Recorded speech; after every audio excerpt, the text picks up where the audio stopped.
আচ্ছা,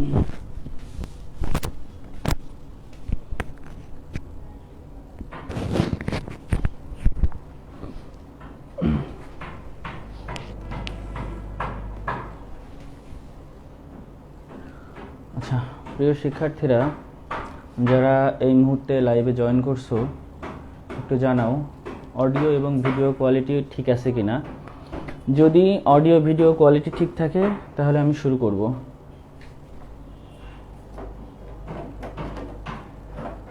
দেখতে এবং শুনতে কোনো অসুবিধা হচ্ছে কিনা আমাকে একটু জানাও। সবাই একটু কমেন্টে রিপ্লাই দাও। দেখতে শুনতে কোনো অসুবিধা হচ্ছে কিনা কমেন্টে রিপ্লাই দাও। সাউন্ড ঠিক আছে কিনা।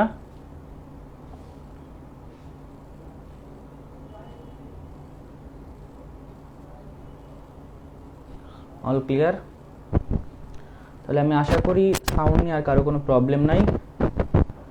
যাই হোক, 23 জন মতন আমি লাইভে দেখতে পাচ্ছি। আজকে ফ্রাইডে, রমজান মাসের অলরেডি 15-16টা রোজা অতিবাহিত হয়েছে। সবাইকে মাহে রমজানের শুভেচ্ছা। তো প্রিয় শিক্ষার্থীরা, এখানে আমার প্রাক্তন স্টুডেন্ট বাদেও বাইরের অনেকে আছে হয়তোবা। তো আমি ডাক্তার আরিফ, 3 ডক্টরসের উপপরিচালক। তোমাদের আজকে উদ্ভিদের প্রজনন সংক্রান্ত ক্লাসটা নিব, মানে বোটানি 10ম অধ্যায়ের। তোমরা ইতিমধ্যে অবগত হয়েছো যে তোমাদের এইচএসসি এক্সাম শর্ট সিলেবাসের উপর হবে। তো অ্যাকচুয়ালি এইচএসসি এক্সাম শর্ট সিলেবাসের উপর হলেও অ্যাডমিশন টেস্ট শর্ট সিলেবাসের উপর হবে না। অনেকেই বলছে যে অ্যাডমিশন টেস্টও শর্ট সিলেবাসের উপর হবে, কিন্তু আসলে অ্যাডমিশন টেস্ট শর্ট সিলেবাসের উপর হওয়া পসিবল না। কেন? কারণ গত বছর এইচএসসি পরীক্ষা হয়নি, তাই অ্যাডমিশন টেস্ট ফুল সিলেবাসের উপর হয়েছে। আর এবার এইচএসসি পরীক্ষা হচ্ছে, তাহলে অ্যাডমিশন টেস্ট শর্ট সিলেবাসের উপর হবে না। তো এখানে ঢাকা বোর্ডের চেয়ারম্যান ঘোষণা দিয়েছে যে অ্যাডমিশন টেস্ট শর্ট সিলেবাসের উপর নেওয়া হোক, কিন্তু স্বাস্থ্য মন্ত্রণালয়, স্বাস্থ্য অধিদপ্তর কিসের উপর নিবে এটা কেউ বলতে পারে না। কারণ স্বাস্থ্য মন্ত্রণালয় শিক্ষা মন্ত্রণালয়ের অধীনস্থ না, এরা আলাদাভাবে সব কিছু অ্যারেঞ্জমেন্ট করে। তো শিক্ষামন্ত্রীর সাথে স্বাস্থ্যমন্ত্রীর কোনো যোগসূত্র নাই। এই জন্য অ্যাডমিশন টেস্ট যে অ্যাকচুয়ালি কিসের উপর হবে সেটা কেউ বলতে পারে না। এই জন্য এই কয় মাস বসে না থেকে তোমরা সবাই ফুল সিলেবাসের উপরেই প্রিপারেশন নাও। তো আমি এই গ্রুপে মাঝে মাঝেই কিছু লাইভ ক্লাস নিব এবং অ্যাডমিশন বিষয়ক দিক নির্দেশনা প্রদান করব, ঠিক আছে? তো যাই হোক, যারা এই মুহূর্তে ক্লাসে অ্যাটেন্ড করছো সবাইকে ধন্যবাদ। আমি দেখতে পাচ্ছি যে 30+ স্টুডেন্ট অ্যাটেন্ড করছে। সবাইকে ধন্যবাদ। আস্তে আস্তে হয়তো বাড়বে, বা যে কয়জনও থাক লাইভে দেখতে না পারলে অনেকে হয়তো পরে দেখতে পাবে। তো আমি শুরু করি। আজকে তোমাদের সিলেবাসের একটা খুব গুরুত্বপূর্ণ চ্যাপ্টার উদ্ভিদের প্রজনন নিয়ে আলোচনা করব। তো এর পরবর্তীতে সিলেবাস বহির্ভূত অ্যাডমিশন টেস্টের জন্য দরকারি এরকম চ্যাপ্টার নিয়ে আলোচনা করব। তো এখানে শুধুমাত্র বায়োলজি না, ফিজিক্স এবং কেমিস্ট্রি নিয়েও বিভিন্ন ক্লাস নেওয়া হবে। তো তোমরা এখানে ক্লাসগুলো করো এবং তোমাদের প্রিপারেশনকে আরেক ধাপ এগিয়ে নিয়ে যাও, ঠিক আছে? তো আমি শুরু করি। এখানে দেখতে পাচ্ছি 40+ স্টুডেন্ট এখানে অ্যাটেন্ড করছে। তো যাই হোক, আমরা আজকে শুরু করি উদ্ভিদের প্রজনন। দেখো, প্রজনন এমন একটা প্রক্রিয়া যে প্রক্রিয়ায় কোনো উদ্ভিদ তার অনুরূপ বংশধর সৃষ্টি করে। তো যে প্রক্রিয়ায় কোনো উদ্ভিদ তার অনুরূপ বংশধর সৃষ্টি করে তাকে আমরা প্রজনন নামে অভিহিত করি। তো যাই হোক, আমরা দেখতে পাই উদ্ভিদের প্রজননকে 2 ভাগে ভাগ করা হয়। একটা হলো যৌন প্রজনন আর একটা হলো অযৌন প্রজনন। তো যৌন এবং অযৌন এই 2টা প্রজনন প্রক্রিয়ায় উদ্ভিদ বংশ বিস্তার করে। তবে যৌন অযৌন প্রজনন ছাড়াও উদ্ভিদের আরেক ধরনের প্রজনন দেখা যায়, সেটাকে বলা হয় পার্থেনোজেনেসিস। এই পার্থেনোজেনেসিস এটাকে বাংলায় বলা হয় অপুংজনি। তো যৌন অযৌন প্রজনন ছাড়া আরও একটা প্রজনন আছে, সেটাকে বলা হয় পার্থেনোজেনেসিস। আমরা এই পার্থেনোজেনেসিস নিয়ে পরবর্তীতে আলোচনা করব।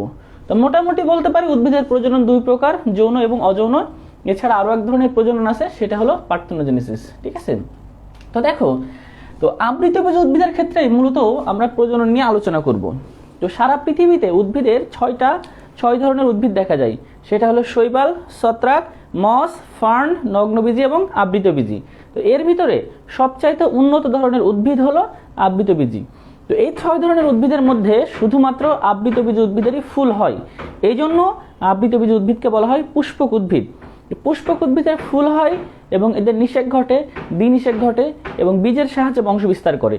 তো আমরা মোটামুটি যে উদ্ভিদগুলো চিনি এর মধ্যে আবৃতবীজ উদ্ভিদটাই অন্যতম। এই জন্য আমরা মূলত আবৃতবীজ উদ্ভিদ নিয়ে এই অধ্যায়ে মোটামুটি আলোচনা করব। তো আবৃতবীজ উদ্ভিদের মূলত শুক্রাণু এবং ডিম্বাণুর মিলনের ফলেই প্রজনন ঘটে বা যৌন জনন ঘটে।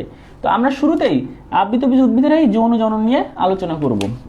তো দেখো, আবৃতবীজ উদ্ভিদের এই যৌন জননে দরকার কি দুইটা জিনিস, একটা হলো শুক্রাণু আর একটা হলো ডিম্বাণু। তো আবৃতবীজ উদ্ভিদের ডিম্বাণু সৃষ্টি হয় যেখানে, তার নাম হলো ডিম্বক। আবৃতবীজ উদ্ভিদের ডিম্বাণু সৃষ্টি হয় ডিম্বকে, আর ডিম্বক সৃষ্টি হয় স্ত্রী কেশরের গর্ভাশয়ে। খুব ইম্পর্টেন্ট একটা কথা, আবৃতবীজ উদ্ভিদের ডিম্বাণু সৃষ্টি হয় ডিম্বকে আর ডিম্বক সৃষ্টি হয় স্ত্রী কেশরের গর্ভাশয়ে। অপরদিকে শুক্রাণু সৃষ্টি হয় পরাগরেণুতে। এটা ইম্পর্টেন্ট, আবৃতবীজ উদ্ভিদের শুক্রাণু সৃষ্টি হয় পরাগরেণুতে আর পরাগরেণু সৃষ্টি হয় পুংকেশরের পরাগধানীতে। পরাগরেণু সৃষ্টি হয় কোথায়? পুংকেশরের পরাগধানীতে। তাহলে এই লাইনটা আরেকবার পড়ি, আবৃতবীজ উদ্ভিদের ডিম্বাণু সৃষ্টি হয় ডিম্বকে এবং ডিম্বক সৃষ্টি হয় স্ত্রীকেশরের গর্ভাশয়ে। শুক্রাণু সৃষ্টি হয় পরাগরেণুতে এবং পরাগরেণু সৃষ্টি হয় পরাগধানীতে বা পুংকেশরের পরাগধানীতে। তো মূলত আমরা আবৃতবীজ উদ্ভিদের যৌন প্রজনন নিয়ে আলোচনা করব। তো আবৃতবীজ উদ্ভিদের যৌন প্রজননকে আমরা বলে থাকি এটা হলো উগ্যামাস ধরনের। উগ্যামাস। তোমার প্রশ্ন হতে পারে যে উগ্যামাস কি? তোমরা শৈবাল ছত্রাক চ্যাপ্টারের আগেও পড়েছো যে যৌন জননের কয়েকটা ধরন আছে, সেটা হলো আইসোগ্যামাস, অ্যানাইসোগ্যামাস এবং উগ্যামাস। উগ্যামাসে যে জননটা ঘটে সেখানে দেখা যায় যে ডিম্বাণু থাকে অপেক্ষাকৃত বড় এবং নিশ্চল, এর সাথে সচল শুক্রাণুর মিলন ঘটে। তো অপেক্ষাকৃত বড় ডিম্বাণু এবং এর সাথে সচল শুক্রাণুর মিলনকেই বলা হয় উগ্যামাস। তো আবৃতবীজ উদ্ভিদের যৌন জননটা হলো উগ্যামাস ধরনের। এখানে শুক্রাণু এবং ডিম্বাণু এই দুইটা জিনিসের মিলনের মাধ্যমে মূলত জনন কার্য সম্পন্ন হয়। তো শুক্রাণু এবং ডিম্বাণুর মিলনের মাধ্যমে যে জননটা সম্পন্ন হয় সেই জননকে আমরা বলে থাকি যে যৌন জনন। তো এখন যৌন জনন ঘটাতে গেলে উদ্ভিদের আলাদাভাবে শুক্রাণু সৃষ্টির প্রয়োজন এবং ডিম্বাণু সৃষ্টির প্রয়োজন। এই শুক্রাণু আলাদাভাবে সৃষ্টি হবে এবং পরবর্তীতে ডিম্বাণু সৃষ্টি হবে এবং ডিম্বাণু শুক্রাণু সৃষ্টির পরবর্তীতে এবং সর্বশেষ ধাপ হবে নিষেক। তাহলে আবৃতবীজ উদ্ভিদের যৌন জননকে আমরা বলতেছি উগ্যামাস ধরনের। এখানে যৌন জননটা সম্পন্ন হবে শুক্রাণু এবং ডিম্বাণুর মিলনের মাধ্যমে। এখানে ডিম্বাণুটা থাকবে অপেক্ষাকৃত বড় এবং শুক্রাণু থাকবে অপেক্ষাকৃত ছোট। তো শুক্রাণু থাকবে সচল, কারণ এদের লেজ বা ফ্লাজেলা আছে। লেজ বা ফ্লাজেলের সাহায্যে এরা ডিম্বাণুকে নিষিক্ত করবে। এই ধরনের নিষেককেই বলা হয় উগ্যামাস। তো আবৃতবীজ উদ্ভিদের যৌন জননটা হবে শুক্রাণু এবং ডিম্বাণু সৃষ্টির মাধ্যমে। তো আমরা এখন সেই শুক্রাণু সৃষ্টি নিয়ে আলোচনা করব। তো এখানে একটা উভলিঙ্গ ফুল দেখানো হয়েছে। এই উভলিঙ্গ ফুলের এগুলো হলো পাপড়ি। আমরা এক এক করে দেখি যে ফুলের কোন অংশটা কি। এবং এই যে লম্বা সবুজ কালার দিয়ে দেখানো হয়েছে এটা হলো পুংকেশর। এটা হলো পুংকেশর আর এটা হলো স্ত্রী কেশর বা গর্ভাশয়। স্ত্রী কেশরের এটা হলো গর্ভাশয়। তো আমরা এই যে এখানে পুংকেশরের মধ্যে যে এই যে মাথাটা এটা হলো পরাগধানী। পুংকেশরের এই মাথাটা হলো পরাগধানী। এই যে পরাগধানীকে যদি আমরা মাঝখান থেকে কাটি তাহলে যে জিনিসটা পাই তার নাম পরাগখণ্ড। পরাগধানীকে কাটলে আমরা পরাগখণ্ড পাই। তো পরাগধানীর মাঝখানে এই যে একটা ছোট্ট ব্যবধায়ক আছে, এটার নাম যোজনী। যোজনী দিয়ে পরাগধানীকে আলাদা করা হয়। তো পরাগধানীকে যদি আমরা কাটি তাহলে একটা পরাগখণ্ড পাই। এই যে পরাগখণ্ডের মধ্যে গোল গোল যে উপাদানগুলো দেখতে পাচ্ছি এটা হলো পরাগথলি। তাহলে পরাগখণ্ডের ভিতরে যে জিনিসটা থাকে তার নাম পরাগথলি। তাহলে আমরা দেখি শুরু থেকে, এটা একটা উভলিঙ্গ ফুল। ফুলের এটা একটা পুংকেশর আর এটা হলো স্ত্রীকেশর। স্ত্রীকেশরের কেন্দ্রে থাকে গর্ভাশয়। তো আমরা পুংকেশরকে যদি আলাদা করি, এটা একটা পুংকেশর, এর মাথার এই অংশটুকুকে বলা হয় পরাগধানী। ঠিক আছে, মাথার এই অংশকে বলা হয় পরাগধানী। পরাগধানীর মাঝখানে থাকে যোজনী। তো পরাগধানীকে যদি প্রস্থচ্ছেদ করি আমরা একটা পরাগখণ্ড পাই। এরকম প্রস্থচ্ছেদ মানে আড়াআড়ি ছেদ। পরাগখণ্ডের এক একটা পরাগথলিকে দেখানো হয়েছে। এখন এই পরাগথলির ভিতরে যে গোল গোল বস্তু আমরা দেখতে পাচ্ছি এটা হলো পরাগরেণু। পরাগথলির ভিতরে যে গোল গোল বস্তু আমরা দেখতে পাচ্ছি সেটা হলো পরাগরেণু। এখন দেখব পরাগরেণু থেকে কিভাবে শুক্রাণু সৃষ্টি হয় সেই জিনিসটা। তা সবাই একটু খেয়াল করি যে পরাগ রেণু থেকে কিভাবে শুক্রাণু সৃষ্টি হয়। দেখো আমরা এখানে একটা এরকম পরাগ রেণু দেখিয়েছি, এটা একটা পরাগ রেণু, ঠিক আছে, এটা একটা পরাগ রেণু। এই যে পরাগ রেণু যখন পরিস্ফুটন শুরু করে তখন পরাগ রেণুর শুরুতেই দুইটা স্তর তৈরি হয়, তো দুইটা আবরণ তৈরি হয়, একটা হলো ভিতরের আবরণ আর একটা হলো বাইরের আবরণ। এর ভিতরের আবরণটা মসৃণ এবং বাইরের আবরণটা হলো অমসৃণ। তো এর ক্ষেত্রে এই যে বাইরের যে আবরণ এটাকে আমরা বলি এক্সাইন, এক্সো মানে বাইরে, বাইরের অংশটাকে বলা হয় এক্সাইন আর ভিতরের অংশকে বলা হয় ইনটাইন।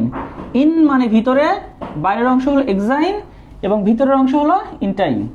তো এখানে এক্সাইন আবরণে একটা ছিদ্র থাকে, এই ছিদ্রটার নাম জার্ম পোর। জার্ম পোর, জার্ম মানে রেণু আর পোর মানে ছিদ্র, বা এটাকে আমরা রেণু রন্ধ্র বলি। রন্ধ্র হলো ছিদ্রের আরেকটা ভালো বাংলা। তো এক্সাইন আবরণে জার্মপোর নামক একটা ছিদ্র থাকে। তো অ্যাকচুয়ালি জার্মপোর থাকে একটা পরাগরেণু থেকে 10 থেকে 20টা পর্যন্ত জার্মপোর থাকতে পারে। এছাড়া পরাগরেণুর ভিতরে এই সময় দুই ধরনের নিউক্লিয়াস সৃষ্টি হয়, একটা থাকে অপেক্ষাকৃত বড়, একটা থাকে অপেক্ষাকৃত ছোট। অপেক্ষাকৃত বড় যে নিউক্লিয়াসটা তার নাম হলো নালিকা নিউক্লিয়াস, বা ইংরেজিতে বলা হয় টিউব নিউক্লিয়াস। টিউব মানে হলো নালিকা। আর যেটা অপেক্ষাকৃত ছোট নিউক্লিয়াস এটাকে আমরা বলি জনন নিউক্লিয়াস। জনন নিউক্লিয়াস, ইংরেজিতে এর আরেকটা নাম আছে, সেটা হলো জেনারেটিভ নিউক্লিয়াস। তোমরা একটা জিনিস খেয়াল করবা, এবার মেডিকেল অ্যাডমিশন টেস্টের যে প্রশ্নগুলো এসেছে সেখানে অনেক ম্যাক্সিমাম প্রশ্নে ইংলিশ টার্ম ছিল। আমি সব সময় স্টুডেন্টদের এই ইংলিশ টার্মগুলো শেখাই, কারণ পরীক্ষায় অনেক সময় এই ইংলিশ টার্মগুলো দিয়ে দেয়। তাহলে আমরা ইংলিশ টার্মগুলো শিখবো। তাহলে এই যে এটা হলো টিউব নিউক্লিয়াস, বাংলায় এটাকে বলতেছি নালিকা নিউক্লিয়াস। টিউব বা নল বা টিউব নিউক্লিয়াস বা নালিকা নিউক্লিয়াস।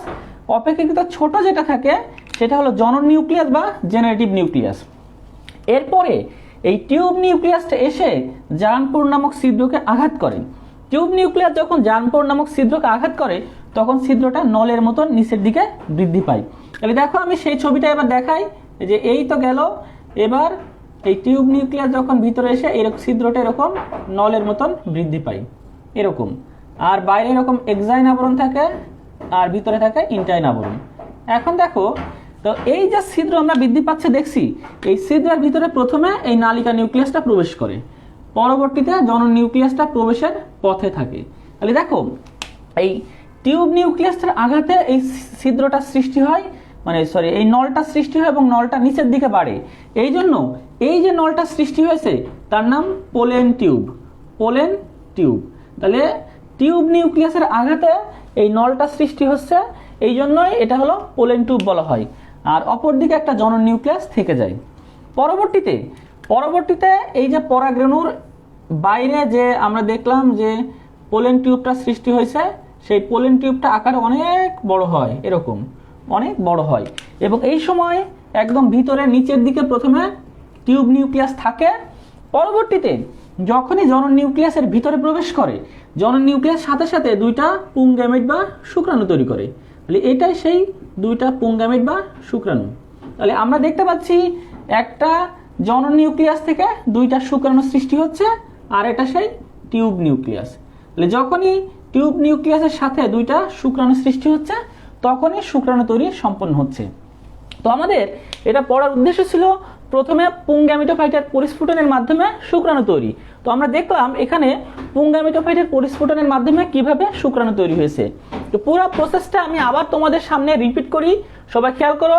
প্রথমে আমরা দেখতে পাচ্ছি যে আবৃতবীজ উদ্ভিদের ডিম্বাণু সৃষ্টি হয় ডিম্বকে, এবং ডিম্বক সৃষ্টি হয় স্ত্রীকেশরের গর্ভাশয়ে। অপরদিকে শুক্রাণু সৃষ্টি হয় পরাগরেণুতে, এবং পরাগরেণু সৃষ্টি হয় স্ত্রীকেশরের পুংকেশরের পরাগ ধানীতে। তো আবৃতবীজ উদ্ভিদের যৌন জনন উগামাস ধরনের। উগামাস কেন বলতেছি? কারণ এখানে বড় নিশ্চল ডিম্বাণুর সাথে ছোট সচল শুক্রাণুর মিলন ঘটে। তো এখানে যৌন জননটা সম্পন্ন হবে শুক্রাণু এবং ডিম্বাণুর মিলনের মাধ্যমে। তো প্রথমে এই মিলনের শুরুতে শুক্রাণু তৈরি হবে, পরে তৈরি হবে ডিম্বাণু। তো দেখো এটা একটা উভলিঙ্গ ফুল দেখানো হয়েছে। ফুলের এটা একটা পুংকেশর, এটা একটা স্ত্রীকেশর। স্ত্রীকেশরের অংশটা হলো গর্ভাশয়। এবং পুংকেশরের এটা একটা পরাগধানী, পরাগধানী আলাদা করা থাকে যোজনী দিয়ে। এরপর পরাগধানীকে যদি আড়াআড়ি কাটি আমরা একটা পরাগখণ্ড পাই। পরাগখণ্ডের ভিতরে পাচ্ছি পরাগথলি। এই পরাগথলির ভিতরে অসংখ্য পরাগ রেণু তৈরি হয়। এই হলো একটা পরাগ রেণু। এই পরাগ রেণুর দুইটা আবরণ থাকে বা দুইটা স্তর থাকে। বাইরের স্তরটা অমসৃণ এবং এটাকে বলা হয় এক্সাইন, ভিতরের স্তরটা মসৃণ এবং এটাকে বলা হয় ইন্টাইন। এবং এক্সাইন আবরণে একটা ছিদ্র থাকে বা এক বা একাধিক ছিদ্র থাকে, এটাকে বলা হয় জানপর বা রেণুরন্ধ্র।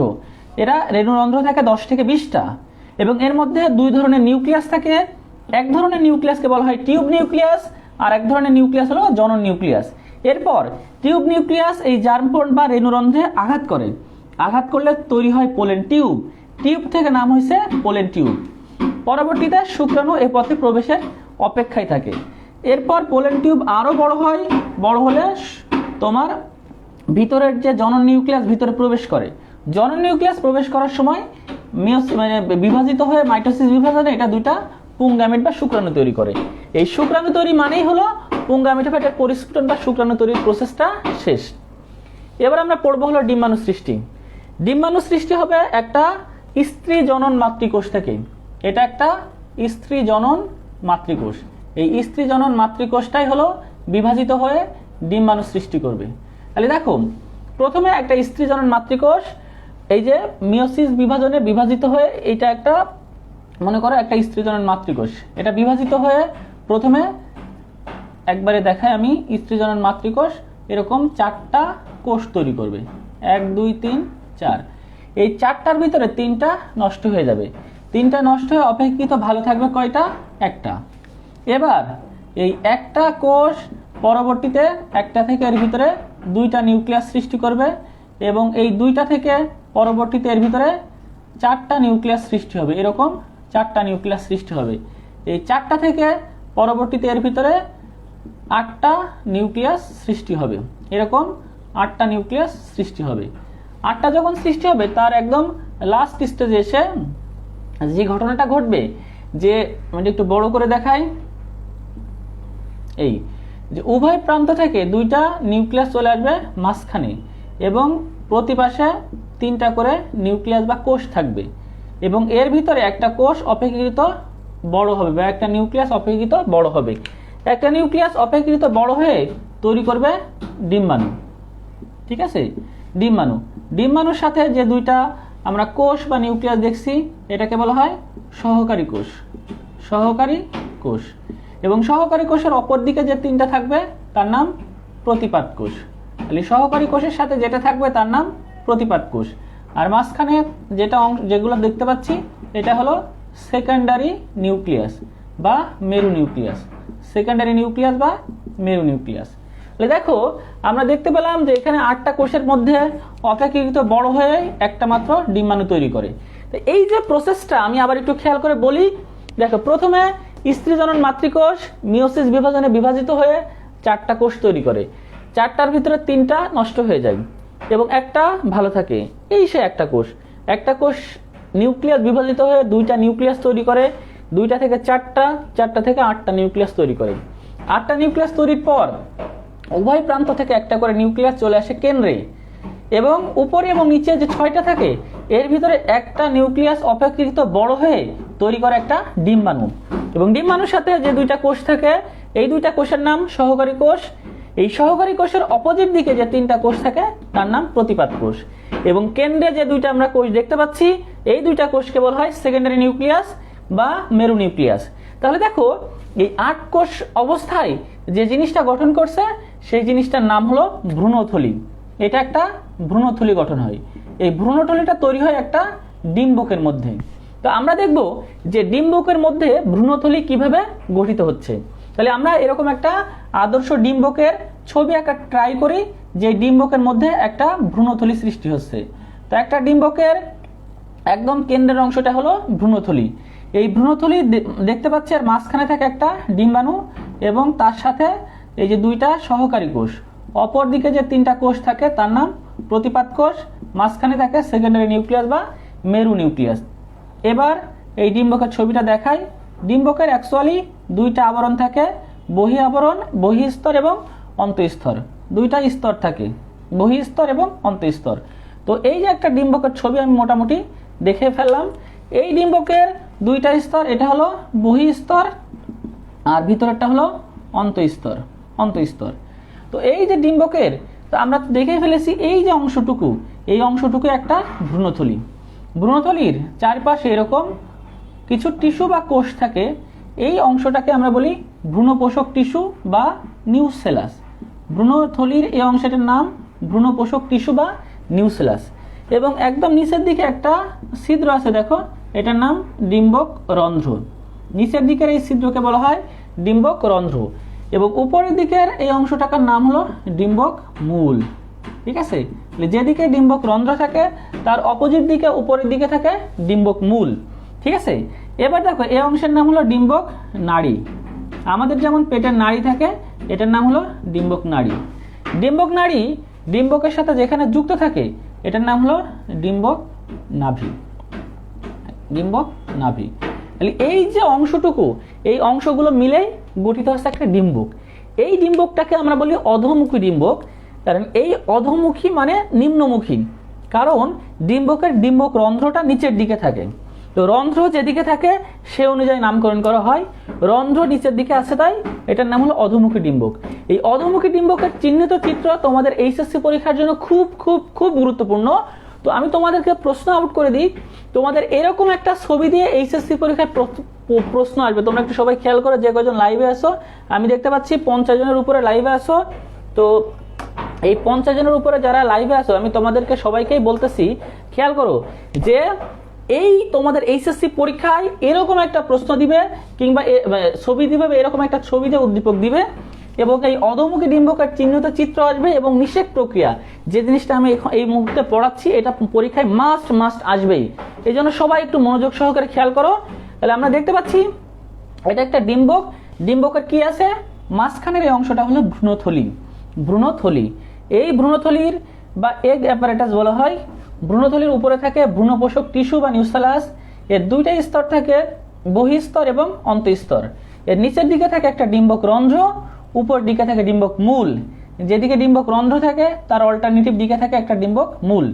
নিচে থাকে ডিম্বক নাড়ি, আর ডিম্বক নাড়ি যেখানে যুক্ত থাকে এই ভ্রূণথলির সাথে তার নাম ডিম্বক নাভি। এছাড়া এখানে আরেকটা লম্বা হলো তোমার হচ্ছে থাকে। তো যাই হোক, এটা ছিল একটা অধোমুখী ডিম্বকের গঠন। আমরা দেখছি ডিম্বকের মধ্যে ডিম্বাণু তৈরি হয়েছে। তাহলে আমাদের যৌন জননের ক্ষেত্রে কি প্রয়োজন ছিল একটু খেয়াল করো। যৌন জননের জন্য প্রয়োজন ছিল শুক্রাণু এবং ডিম্বাণু। তো আমরা এখান থেকে শুক্রাণু পেয়ে গেলাম এবং এই পাশ থেকে পেয়ে গেলাম এই যে ডিম্বাণু। তাহলে শুক্রাণু ডিম্বাণু যেহেতু পেয়ে গেছি, তাহলে আমাদের নিষেক ঘটাতে আর কোনো অসুবিধা নাই। তাহলে শুক্রাণু ডিম্বাণু সৃষ্টির পরে মানে ঘটবে নিষেক। এই নিষেক প্রক্রিয়া দেখার আগে আমরা এই যে একটা ডিম্বক পড়লাম, প্রকৃতিতে কয় ধরনের ডিম্বক আছে সেটা নিয়ে একটু আলোচনা করি। তো ডিম্বক যখন পড়তেছি, প্রকৃতিতে মোট 4 ধরনের ডিম্বক দেখা যায়। তো ডিম্বকের এই ছিদ্র অনুযায়ী ডিম্বকের নামকরণ করা হয়। ডিম্বকের ছিদ্র যদি নিচে না থাকে উপরের দিকে থাকে, তখন সেই ডিম্বককে আমরা বলে থাকি ঊর্ধ্বমুখী ডিম্বক। তাহলে এই ডিম্বককে বলে থাকি কেমন ডিম্বক, ঊর্ধ্বমুখী। তো এই ছিদ্রটা যদি উপরের দিকে না থেকে যদি নিচের দিকে থাকে, তাহলে সেটাকে আমরা বলি অধোমুখী। অধো মানে হলো নিচে। তাহলে ডিম্বকের ছিদ্রটা যদি নিচে থাকে সেটাকে বলা হয় অধোমুখী। যদি ডিম্বকের এই ছিদ্রটা এই পাশের দিকে থাকে, তখন সেটাকে আমরা বলি পার্শ্বমুখী ডিম্বক। ডিম্বকের ছিদ্রটা যদি এই কোনাকুনি থাকে, তখন সেটাকে বলি বক্রমুখী। তো পৃথিবীতে দেখা যায় এই 6 ধরনের ডিম্বক আছে। ডিম্বক যদি উপরের দিকে থাকে সেটা হলো ঊর্ধ্বমুখী বা অর্থোট্রপাস বলা হয়ে থাকে। ইংরেজি নামটা দেখবা, উপরের দিকে থাকলে ঊর্ধ্বমুখী বা অর্থোট্রপাস, আর যদি নিচের দিকে থাকে সেটা হলো অধোমুখী বা অ্যানাট্রোপাস। তাহলে এটা আমরা ইংরেজিটা লিখি অর্থোট্রপাস। এই ইংরেজি নামগুলো তোমরা দেখবা, যদি নিচের দিকে থাকে সেটা হলো অ্যানাট্রোপাস। অ্যানা হলো নিচের দিকে থাকে। যদি পাশের দিকে থাকে তাহলে সেটার নাম হলো অ্যামফিট্রোপাস। অ্যামফি মানে পাশে। যদি কোনাকুনি থাকে মানে বক্র দিকে থাকে, তাহলে ক্যাম্পাইলোট্রোপাস বলা হয়। ইংরেজি নামগুলো দেখবা, কারণ এবার ইংরেজিতে প্রশ্ন এসেছে। তাহলে ঊর্ধ্বমুখী ছিদ্রটা উপরের দিকে থাকে সেটাকে বলা হয় অর্থোট্রোপাস। যদি নিচের দিকে থাকে সেটাকে বলা হয় অ্যানাট্রোপাস। পাশে থাকলে সেটাকে বলা হয় অ্যাম্পিট্রোপাস বা পার্শ্বমুখী, কোনাকুনি থাকলে সেটা হলো ক্যাম্পাইলোট্রোপাস বা বক্রমুখী। এখান থেকে যে জিনিসটা ইম্পর্টেন্ট সেটা হলো এমসিকিউ এর জন্য এর উদাহরণগুলো আসে। তো যেটা আছে ঊর্ধ্বমুখী ডিম্বক, ঊর্ধ্বমুখী ডিম্বকের আছে 3টা উদাহরণ, বিষকাটালি, গোলমরিচ এবং পান। বিষকাটালি, গোলমরিচ এবং পান, এটা তোমরা একটা ছন্দ দিয়ে মনে রাখতে পারো। আমি ছন্দের পক্ষপাতী না, তো অনেকে ছন্দ পছন্দ করে, যে ছন্দ পছন্দ করে সে ছন্দ দিয়ে মনে রাখবে, আর যে ছন্দ পছন্দ করে না আমার মতন সে সরাসরি মনে রাখবে। তো এই যে যেটা হলো ঊর্ধ্বমুখী ডিম্বক, যেটা উপরের দিকে থাকে ছিদ্র, এটার উদাহরণ মনে রাখবো বিষাক্ত গোপী। বিষাক্ত গোপী, বিষাক্ততে হলো বিষকাটালি, বিষাক্ততে বিষকাটালি, বিষকাটালি বা পানি মরিচ বলা হয়। গোতে হলো গোলমরিচ, গোতে গোলমরিচ, আর পিতে হলো পান। বিষকাটালি, গোলমরিচ এবং পান, এটা হলো ঊর্ধ্বমুখী ডিম্বকের উদাহরণ বা অর্থোট্রোপাস। এক্ষেত্রে ডিম্বকের ছিদ্রটা উপরের দিকে থাকে, তাহলে ডিম্বক রন্ধ্রটা উপরের দিকে থাকার কারণে আমরা এটাকে বলি ঊর্ধ্বমুখী ডিম্বক বা অর্থোট্রোপাস। উদাহরণ মনে রাখবে কিভাবে, বিষাক্ত গোপী, বিষাক্ত দিয়ে বিষকাটালি, গো দিয়ে গোলমরিচ এবং পিতে হলো পান। বিষাক্ত গোপী মানে বিষকাটালি, গোলমরিচ এবং পান। চলে আসে অধোমুখী, অধো মানে নিচের দিকে, অধো মানে নিচে। এই অধোমুখী ডিম্বকের ছবিটা আমি বারবার বলছি, এটা ভালো করে খেয়াল করবা, এটা পরীক্ষায় আসবে। তাহলে অধোমুখী ডিম্বকের উদাহরণ মনে রাখবা শিম, রেড়ি এবং ছোলা। রেড়ি এবং ছোলা, তোমরা রেড়ির নাম শুনেছো, অনেকে জানো না রেড়ি কি। যাদের বাড়ি আছে গ্রামে, তোমরা ভেন্না গাছ দেখছো, ভেন্না, এই রেড়ি হলো ভেন্না গাছের আরেকটা নাম। বাজারে দেখবা ক্যাস্টর অয়েল পাওয়া যায়, এই ক্যাস্টর অয়েল মানেই হলো রেড়ির তেল। রেড়ি তেল মানে ক্যাস্টর অয়েল। এই ক্যাস্টরের বাংলা হলো, ভালো বাংলা মানে সহজ বাংলা হলো, এটাকে বলা হয় ভেন্না। তো শিম, রেড়ি এবং ছোলা এদের ক্ষেত্রে অধোমুখী ডিম্বক দেখা যায়। এবার যেটা হলো পার্শ্বমুখী মানে পাশাপাশি থাকে, এরকম পার্শ্বমুখী ডিম্বকের উদাহরণ হলো ক্ষুদিপানা, পপি এবং আফিম। ক্ষুদিপানা, পপি ও আফিম, পপি বা আফিম, ঠিক আছে, আফিম। পপি হলো আফিমের আরেকটা নাম, এটা নেশাদার দ্রব্য, মনে রাখবে এভাবে ক্ষুদে পপি, ক্ষুদে পপি, ক্ষুদে পপি ছন্দ দিয়ে মনে রাখবা, ক্ষুদেতে ক্ষুদে পানা, আর পপি দিয়ে হলো পপি বা আফিম। সর্বশেষ আছে বক্রমুখী মানে যেটা কোনাকুনি থাকে, এটা মনে রাখবা একটা ছন্দ দিয়ে সকাল, সকাল, সকাল দিয়ে মনে রাখবা, দন্তের সাথে সরিষা, সকালের দন্তের সাথে সরিষা, আর কাল দিয়ে কালকা সুন্দা, কালকা সুন্দা। সকালে সরিষা এবং কালকা সুন্দা। তাহলে মোটামুটি আমরা ডিম্বকের 4 ধরনের ডিম্বকের প্রকারভেদ এবং উদাহরণ পেয়ে গেলাম। সবাই আমার সাথে সাথে আরেকবার পড়ে মুখস্থ করো। ঊর্ধ্বমুখী ডিম্বক যাদের ছিদ্র উপরের দিকে থাকে, ইংরেজিতে বলি অর্থোট্রোপাস। মনে রাখবো বিষাক্ত গোপী, বিষাক্ত দিয়ে বিষকাটালি, গো দিয়ে গোলমরিচ এবং পা দিয়ে পান। অধোমুখী যাদের ছিদ্র নিচে থাকে, মনে রাখবো হলো অ্যানাট্রোপাস। উদাহরণ হলো শিম, রেড়ি এবং ছোলা। সবাই আমার সাথে সাথে পড়ো, কি উদাহরণ আছে, শিম, রেড়ি এবং ছোলা। পার্শ্বমুখী যাদের ছিদ্রটা পাশে থাকে, পার্শ্বমুখীর উদাহরণ ক্ষুদিপানা, পপি এবং আফিম, পপি বা আফিম। মনে রাখবো কি দিয়ে, ক্ষুদে পপি, ক্ষুদিপানা, ক্ষুদে দিয়ে ক্ষুদিপানা, পপি দিয়ে পপি বা আফিম। বক্রমুখী যেটা কোনাকুনি থাকে বা ক্যাম্পাইলোট্রোপাস, উদাহরণ মনে রাখবো সকাল দিয়ে, সকাল দিয়ে দন্তস্ব দিয়ে সরিষা, কাল দিয়ে কালকা সুন্দা। তাহলে মোটামুটি আমরা ডিম্বকের প্রকারভেদটা পেয়ে গেলাম। এবার আমরা পড়বো নিষেক। তো নিষেক পড়ার আগে পুরো প্রসেসটা একবার দেখে আসি, তাহলে আমাদের আরো সুবিধা হবে। তাহলে শুরু থেকে দেখি যে এই প্রক্রিয়াটা শুরু থেকে এই পর্যন্ত কিভাবে এসেছে। সবাই আমার সাথে সাথে আরেকবার রিপিট করো, তাহলে এই জিনিসটা এখনই মুখস্থ হয়ে যাবে। কারণ আমি যে অংশটুকু এ পর্যন্ত পড়ালাম, ঠিক কত মিনিট, 25 থেকে 30 মিনিট। এই 25 থেকে 30 মিনিটের যতটুকু অংশ পড়ালাম, এইটুকু অংশ থেকে তোমাদের এইচএসসি পরীক্ষায় প্রশ্ন আসবে, আসবে এবং আসবেই, ঠিক আছে। তো যারা এই মুহূর্তে এটা মনোযোগ দিয়ে শুনবে তাদের এখানেই মুখস্থ হয়ে যাবে। আর ইন্টারমিডিয়েটে তো আগেই পড়েছো, এবং এটা এইচএসসি পরীক্ষার জন্য হয়ে যাবে, অ্যাডমিশন টেস্টের প্রিপারেশন এখান থেকে হয়ে যাবে। তো আমরা শুরু করি। দেখো, আমরা দেখছিলাম যে যৌন প্রজনন ঘটে আবৃতবীজ উদ্ভিদের। আবৃতবীজ উদ্ভিদের 2 ধরনের প্রজনন আছে, যৌন এবং অযৌন প্রজনন। এছাড়া পার্থেনোজেনেসিস বা অপুংজনি নামক আরো এক ধরনের প্রজনন দেখা যায়। তো আবৃতবীজ উদ্ভিদের ক্ষেত্রে ডিম্বাণু সৃষ্টি হয় ডিম্বকে, এবং শুক্রাণু সৃষ্টি হয় তোমার পরাগরেণুতে। তো ডিম্বাণু সৃষ্টি হয় ডিম্বকে এবং ডিম্বক সৃষ্টি হয় স্ত্রীকেশরের গর্ভাশয়ে। অপরদিকে শুক্রাণু সৃষ্টি হয় পরাগরেণুতে এবং পরাগরেণু সৃষ্টি হয় স্ত্রীকেশরের পরাগধানীতে। এখন আবৃতবীজ উদ্ভিদের যে যৌন প্রজনন আমরা দেখছিলাম, সেই যৌন প্রজনন উগ্যামাস ধরনের। এখন প্রশ্ন আসতে পারে, উগ্যামাস কি? উগ্যামাস হলো বড় নিশ্চল ডিম্বাণুর সাথে ছোট সচল শুক্রাণুর মিলন। বড় নিশ্চল ডিম্বাণুর সাথে ছোট সচল শুক্রাণু মিলিত হয়, এই মিলনকে বলা হয় উগামাস। তো উগামাসটা হচ্ছে কিসের মাধ্যমে? শুক্রাণু এবং ডিম্বাণুর মিলনের মাধ্যমে। তো এখন আমরা জানবো যে শুক্রাণু ডিম্বাণু মিলনের আগে কিভাবে শুক্রাণু সৃষ্টি হয় এবং কিভাবে ডিম্বাণু সৃষ্টি হয়। তো শুক্রাণু সৃষ্টি হয় পুং গ্যামিটোফাইটের পরিস্ফুটনের মাধ্যমে, ঠিক আছে। তো শুক্রাণু বা পুং গ্যামিট হলো পুং গ্যামিটোফাইটের প্রথম কোষ। আমরা দেখি কিভাবে সৃষ্টি হয়। এটা একটা উভলিঙ্গ ফুল।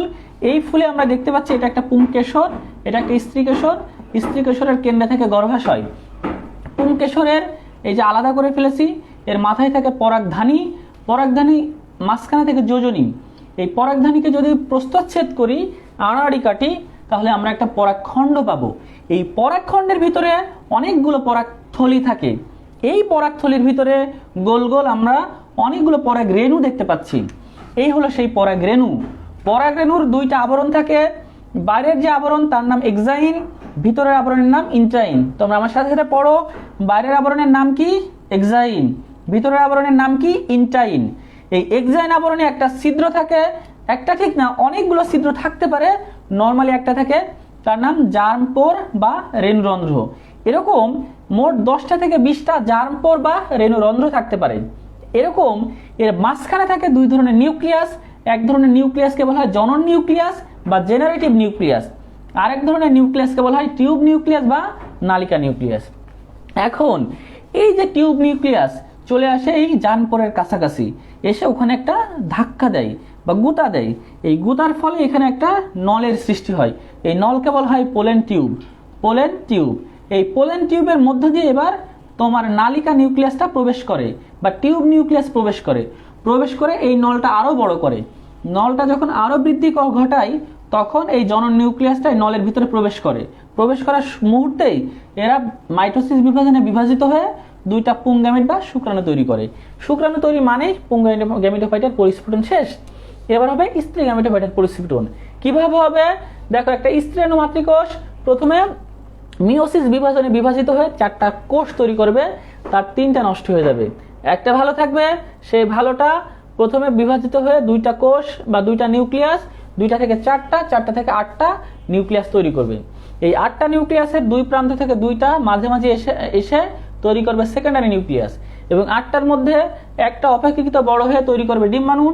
ডিম্বাণুর সাথে 2টা থাকবে সহকারী কোষ, অপর 3টা থাকবে প্রতিপাদ কোষ। এই যে মোট 8টা কোষ বা নিউক্লিয়াস একটা থলির ভিতরে আবদ্ধ থাকবে, সেই থলির নামই হলো ভ্রূণথলি। কারণ এই থলির ভিতরে নিষেক ঘটে এবং এই থলির ভিতরে ভ্রূণ তৈরি হয়। এই থলির ভিতরে ভ্রূণ তৈরি হয় এবং নিষেক ঘটে বিধায় এটার নাম ভ্রূণথলি বা এমব্রায়ো স্যাক। স্যাক মানে থলি, ইংরেজিতে বলা হয় ভ্রূণথলি। ভ্রূণর ইংরেজি নাম হলো এমব্রায়ো, এমব্রায়ো, এমব্রায়ো। আর স্যাক মানে থলি, এই ভ্রূণথলি বা এমব্রায়ো স্যাক, কারণ এর মধ্যেই ভ্রূণ বা এমব্রায়ো গঠন হয়। তো ভ্রূণথলি যার মধ্যে থাকে তার নাম হলো ডিম্বক। তাহলে আমরা দেখলাম ভ্রূণথলির ভিতরে ডিম্বাণু সৃষ্টি হয়। শুরুতে দেখে আসছি ডিম্বাণু সৃষ্টি হয় কোথায়? ডিম্বকে। আমরা এবার সেই ডিম্বকটা দেখব। তো অ্যাকচুয়ালি একটা অধোমুখী ডিম্বকের ছবি আমি এঁকেছি। ডিম্বকের কেন্দ্রে থাকে ভ্রূণথলি, তার উপরে থাকে ভ্রূণপোষক টিস্যু বা নিউসেলাস, তার উপরে থাকে ডিম্বক মূল, নিচে থাকে ডিম্বক রন্ধ্র। এর 2টা আবরণ, বহিঃস্তর এবং অন্তঃস্তর। এটা হলো ডিম্বক নাড়ি। নাড়ি যেখানে যুক্ত থাকে তার নাম ডিম্বক নাভি। এখন প্রকৃতিতে এই যে ডিম্বক আমরা দেখতে পাচ্ছি, এরকম 4 ধরনের ডিম্বক আছে। কি কি? ঊর্ধ্বমুখী, অধোমুখী, পার্শ্বমুখী এবং বক্রমুখী। ঊর্ধ্বমুখী ডিম্বক কারা? যাদের ছিদ্র উপরের দিকে থাকে, তারাই হলো ঊর্ধ্বমুখী। উদাহরণ মনে রাখবো, বিষাক্ত গোপী। বিষাক্ত দিয়ে বিষকাটালি, গোপী দিয়ে গোলমরিচ এবং পা দিয়ে হলো পান। যেটা হলো অধোমুখী, যাদের ছিদ্র নিচের দিকে থাকে, অধোমুখী উদাহরণ কি? শিম, রেডি এবং ছোলা। পার্শ্বমুখী যাদের পাশে থাকে, উদাহরণ কি? খুদিপানা, পপি এবং আফিম। মনে রাখবো খুদে পপি। এবার হলো বক্রমুখী, যেটা কোনাকুনি থাকে, উদাহরণ মনে রাখবো কিভাবে? সকাল। সকাল দিয়ে সরিষা এবং কালকাসুন্দা। তো আমি আশা করি ডিম্বকের এই পর্যন্ত যেটুকু অংশ আমি দেখালাম, এই অংশটুকু তোমাদের পড়া হয়ে গেছে, ঠিক আছে। এখন আমরা দেখব কিভাবে নিষেক প্রক্রিয়া সম্পন্ন হয়, ঠিক আছে। তো নিষেক প্রক্রিয়ার এই যে একটা ভ্রূণথলি দেখাইছি, এই সেই ভ্রূণথলি। তো ভ্রূণথলির অভ্যন্তরে আমরা দেখি যে একটা বড় ডিম্বাণু থাকে, তার সাথে 2টা শুক্রাণু থাকে, মাঝখানে থাকে 2টা সেকেন্ডারি নিউক্লিয়াস, অপরদিকে 3টা প্রতিপাদ কোষ। ঠিক আছে, এটা হলো ভ্রূণপোষক টিস্যু বা নিউসেলাস। এবার দেখো এই যে একটা পরাগরেণু, এই পরাগরেণুর এই যে পরাগ নালিকা সহ অংশই হলো এই সেই পরাগরেণু। তো এখন দেখো এই যে আমরা নিষেকটা দেখব, এই নিষেকটা দেখতে গেলে দেখবো যে নিষেককে কয়টা ধাপে ভাগ করা হয়। আগে আমরা দেখব নিষেক প্রক্রিয়াটা কয় ধাপে ভাগ করা হয়। ঠিক আছে, দেখো নিষেক প্রক্রিয়া মোট 4টা ধাপে ভাগ করা হয়। ঠিক আছে, তার ভিতরে 2টা ধাপ আমরা দেখে আসছি। দেখো এর প্রথম যে ধাপটা ছিল গর্ভমুণ্ডে পরাগরেণুর অঙ্কুরোদ্গম, গর্ভমুণ্ডে পরাগরেণুর অঙ্কুরোদ্গম। তাহলে দেখো আমরা দেখে আসছি এই যে পরাগরেণুর অঙ্কুরোদ্গম ঘটে 2টা শুক্রাণু তৈরি হয়েছে। ঠিক আছে, তাহলে এই যে গর্ভমুণ্ডে এটা হলো পরাগরেণু, পরাগরেণু আস্তে আস্তে অঙ্কুরিত হচ্ছে, এই নামটাই হলো গর্ভমুণ্ডে পরাগরেণুর অঙ্কুরোদ্গম। 2 নাম্বার যেটা সেটা হলো পরাগ নালিকার গর্ভাশয়মুখী যাত্রা, পরাগ নালিকার গর্ভাশয়মুখী যাত্রা ও শুক্রাণু সৃষ্টি। তোমরা একটু খেয়াল করো যে এখানে কি 2টা শুক্রাণু সৃষ্টি হয়েছে না, এই পরাগ নালিকা আস্তে আস্তে বাড়ছে এবং শুক্রাণু সৃষ্টি হচ্ছে। তাহলে এখানে দেখো এই যে পরাগরেণু, এই যে এটা হলো সেই পোলের টিউব বা পরাগ নালিকা, এই পরাগ নালিকাটা এসে এই যে ডিম্বক রন্ধ্রের সাথে মিলিত হয়। পরাগ নালিকা আস্তে আস্তে বাড়তেছে কোথায়, এটা হলো সেই গর্ভাশয়ের অংশ, গর্ভাশয়মুখী যাত্রাকালে এর নিচে থাকে একটা পরাগ তোমার হলো নালিকা নিউক্লিয়াস, সাথে থাকে এরকম 2টা শুক্রাণু। তাহলে আমরা 2 নাম্বার পয়েন্ট পেয়ে গেলাম, পরাগ নালিকার গর্ভাশয়মুখী যাত্রা। এখান থেকে পরাগ নালিকা আস্তে আস্তে এই গর্ভাশয়ের দিকে যাত্রা সৃষ্টি করে এবং 2টা শুক্রাণু সৃষ্টি করে। ঠিক আছে, এবার পরাগ নালিকার পরবর্তীতে এই যে এখানে এসে ভ্রূণথলিতে প্রবেশ এবং শুক্রাণু নিক্ষিপ্তকরণ। আমি সংক্ষেপে লিখি, ভ্রূণথলিতে প্রবেশ ও শুক্রাণু নিক্ষিপ্তকরণ এবং সর্বশেষ যে ধাপটা সেটা হলো শুক্রাণু ডিম্বাণুর মিলন। শুক্রাণুর সাথে প্লাস ডিম্বাণু, এই 2টা জিনিসের মিলন ঘটবে। ঠিক আছে, শুক্রাণু ডিম্বাণুর মিলন, একদম লাস্ট ধাপে এই শুক্রাণু ডিম্বাণুর মিলন ঘটবে। তাহলে দেখো এবার কি হবে, আমরা 4টা ধাপ তো পড়ে ফেললাম, তার 3টা অলরেডি দেখে ফেলছি। গর্ভমুণ্ডে পরাগরেণুর অঙ্কুরোদ্গম হয়ে গর্ভাশয়মুখী যাত্রা এবং 2টা শুক্রাণু সৃষ্টি হবে। এরপর শুক্রাণু 2টা এসে এই ভ্রূণথলির ভিতরে পতিত হবে, শেষে মিলন ঘটবে।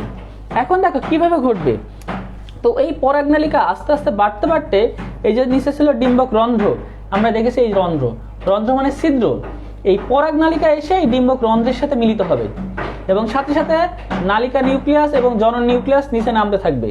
এই নিচে নামতে গিয়ে প্রথমে নালিকা নিউক্লিয়াস এই কাছাকাছি এসেই নষ্ট হয়ে যাবে, মানে নালিকা নিউক্লিয়াসটা একদম ডিম্বক রন্ধ্রের কাছাকাছি এসে নষ্ট হয়ে যাবে।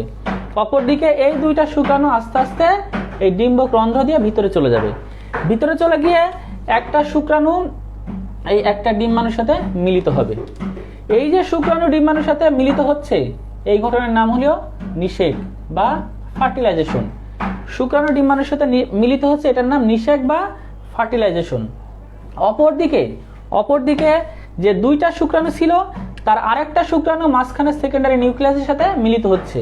তাহলে এই যে মিলিত হচ্ছে, তাহলে দেখো এখানে প্রতিটা নিউক্লিয়াসে n সংখ্যক কোষ আছে, এটা একটা n সংখ্যক কোষ, এটা একটা n সংখ্যক কোষ, এটা একটা n সংখ্যক কোষ। তাহলে 3টা n সংখ্যক কোষ একত্রে মিলিত হচ্ছে, এই জন্য মিলিত হয়ে একত্রে এই 3টা মিলিত হচ্ছে, এটার নাম হলো ত্রিমিলন। এই ত্রিমিলন হলো 3n সংখ্যক কোষ থাকে। আর নিষেকে একটা ডিম্বাণু এবং একটা শুক্রাণু মিলিত হয়, এখানে 2n সংখ্যক কোষ থাকে। ঠিক আছে, তাহলে দেখো একই সাথে খেয়াল করো, একই সাথে একটা ডিম্বাণুর সাথে একটা শুক্রাণুর মিলন ঘটছে, আবার আরেকটা শুক্রাণুর সাথে 2টা সেকেন্ডারি নিউক্লিয়াসের মিলন ঘটছে। তাহলে একই সাথে এখানে একটা নিষেক ঘটছে, এখানে একটা নিষেক ঘটছে।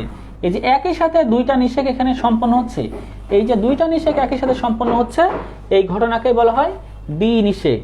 এই ঘটনার নামই দ্বিনিষেক। একই সাথে 2টা নিষেক ঘটছে, এই ঘটনার নামই দ্বিনিষেক। এই যে দ্বিনিষেক, এটাকে ইংরেজিতে বলা হয়ে থাকে ডাবল ফার্টিলাইজেশন। দ্বিনিষেককে ইংরেজিতে বলা হয় ডাবল ফার্টিলাইজেশন বা দ্বিনিষেক। দেখো দ্বিনিষেক এটা আমরা পড়ে এসেছি শুধুমাত্র আবৃতবীজ উদ্ভিদে হয়ে থাকে।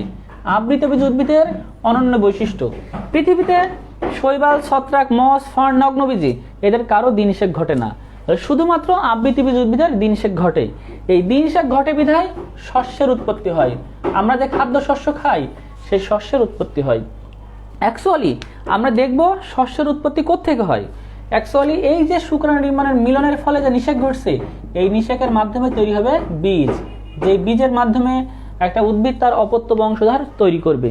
অপরদিকে যে একটা আরেকটা শুক্রাণুর সাথে দুইটা ডিম্বাণুর মিলন ঘটছে বা ত্রিমিলন ঘটছে, এই ত্রিমিলনের মাধ্যমেই তৈরি হবে শস্য।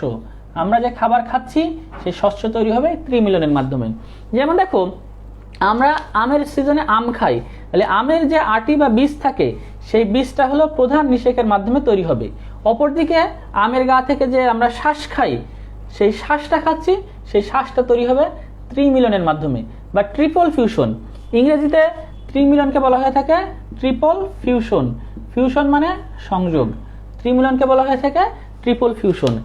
একই সাথে শুক্রাণু ডিম্বাণুর মিলন তথা নিষেক এবং একই সাথে আরেকটা শুক্রাণুর সাথে অপর দুইটা ডিম্বাণুর মিলন, এই যে একই সাথে দুইটা মিলন বা দুইটা নিষেক ঘটছে, এই ঘটনাকেই বলা হয়ে থাকে দ্বিনিষেক।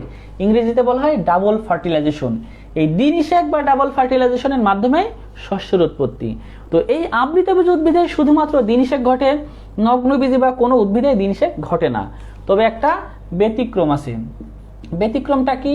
নগ্নবীজ উদ্ভিদের ভিতরে এফিড্রা, এফিড্রা, এই এফিড্রাতেই দ্বিনিষেক দেখা যায়। এটা হলো 1990 সালে আবিষ্কৃত হয়েছে। এই দ্বিনিষেক যে এফিড্রাতে দেখা যায় এটা একটা ব্যতিক্রম, ঠিক আছে। নগ্নবীজ উদ্ভিদের ভিতরে শুধুমাত্র এফিড্রাতেই দ্বিনিষেক দেখা যায়, এটা হলো একটা ব্যতিক্রম। তাহলে দেখো আমরা মোটামুটি যে নিষেক দ্বিনিষেক কি কিভাবে সম্পন্ন হচ্ছে সেটা আমরা মোটামুটি দেখে গেলাম, ঠিক আছে। তাহলে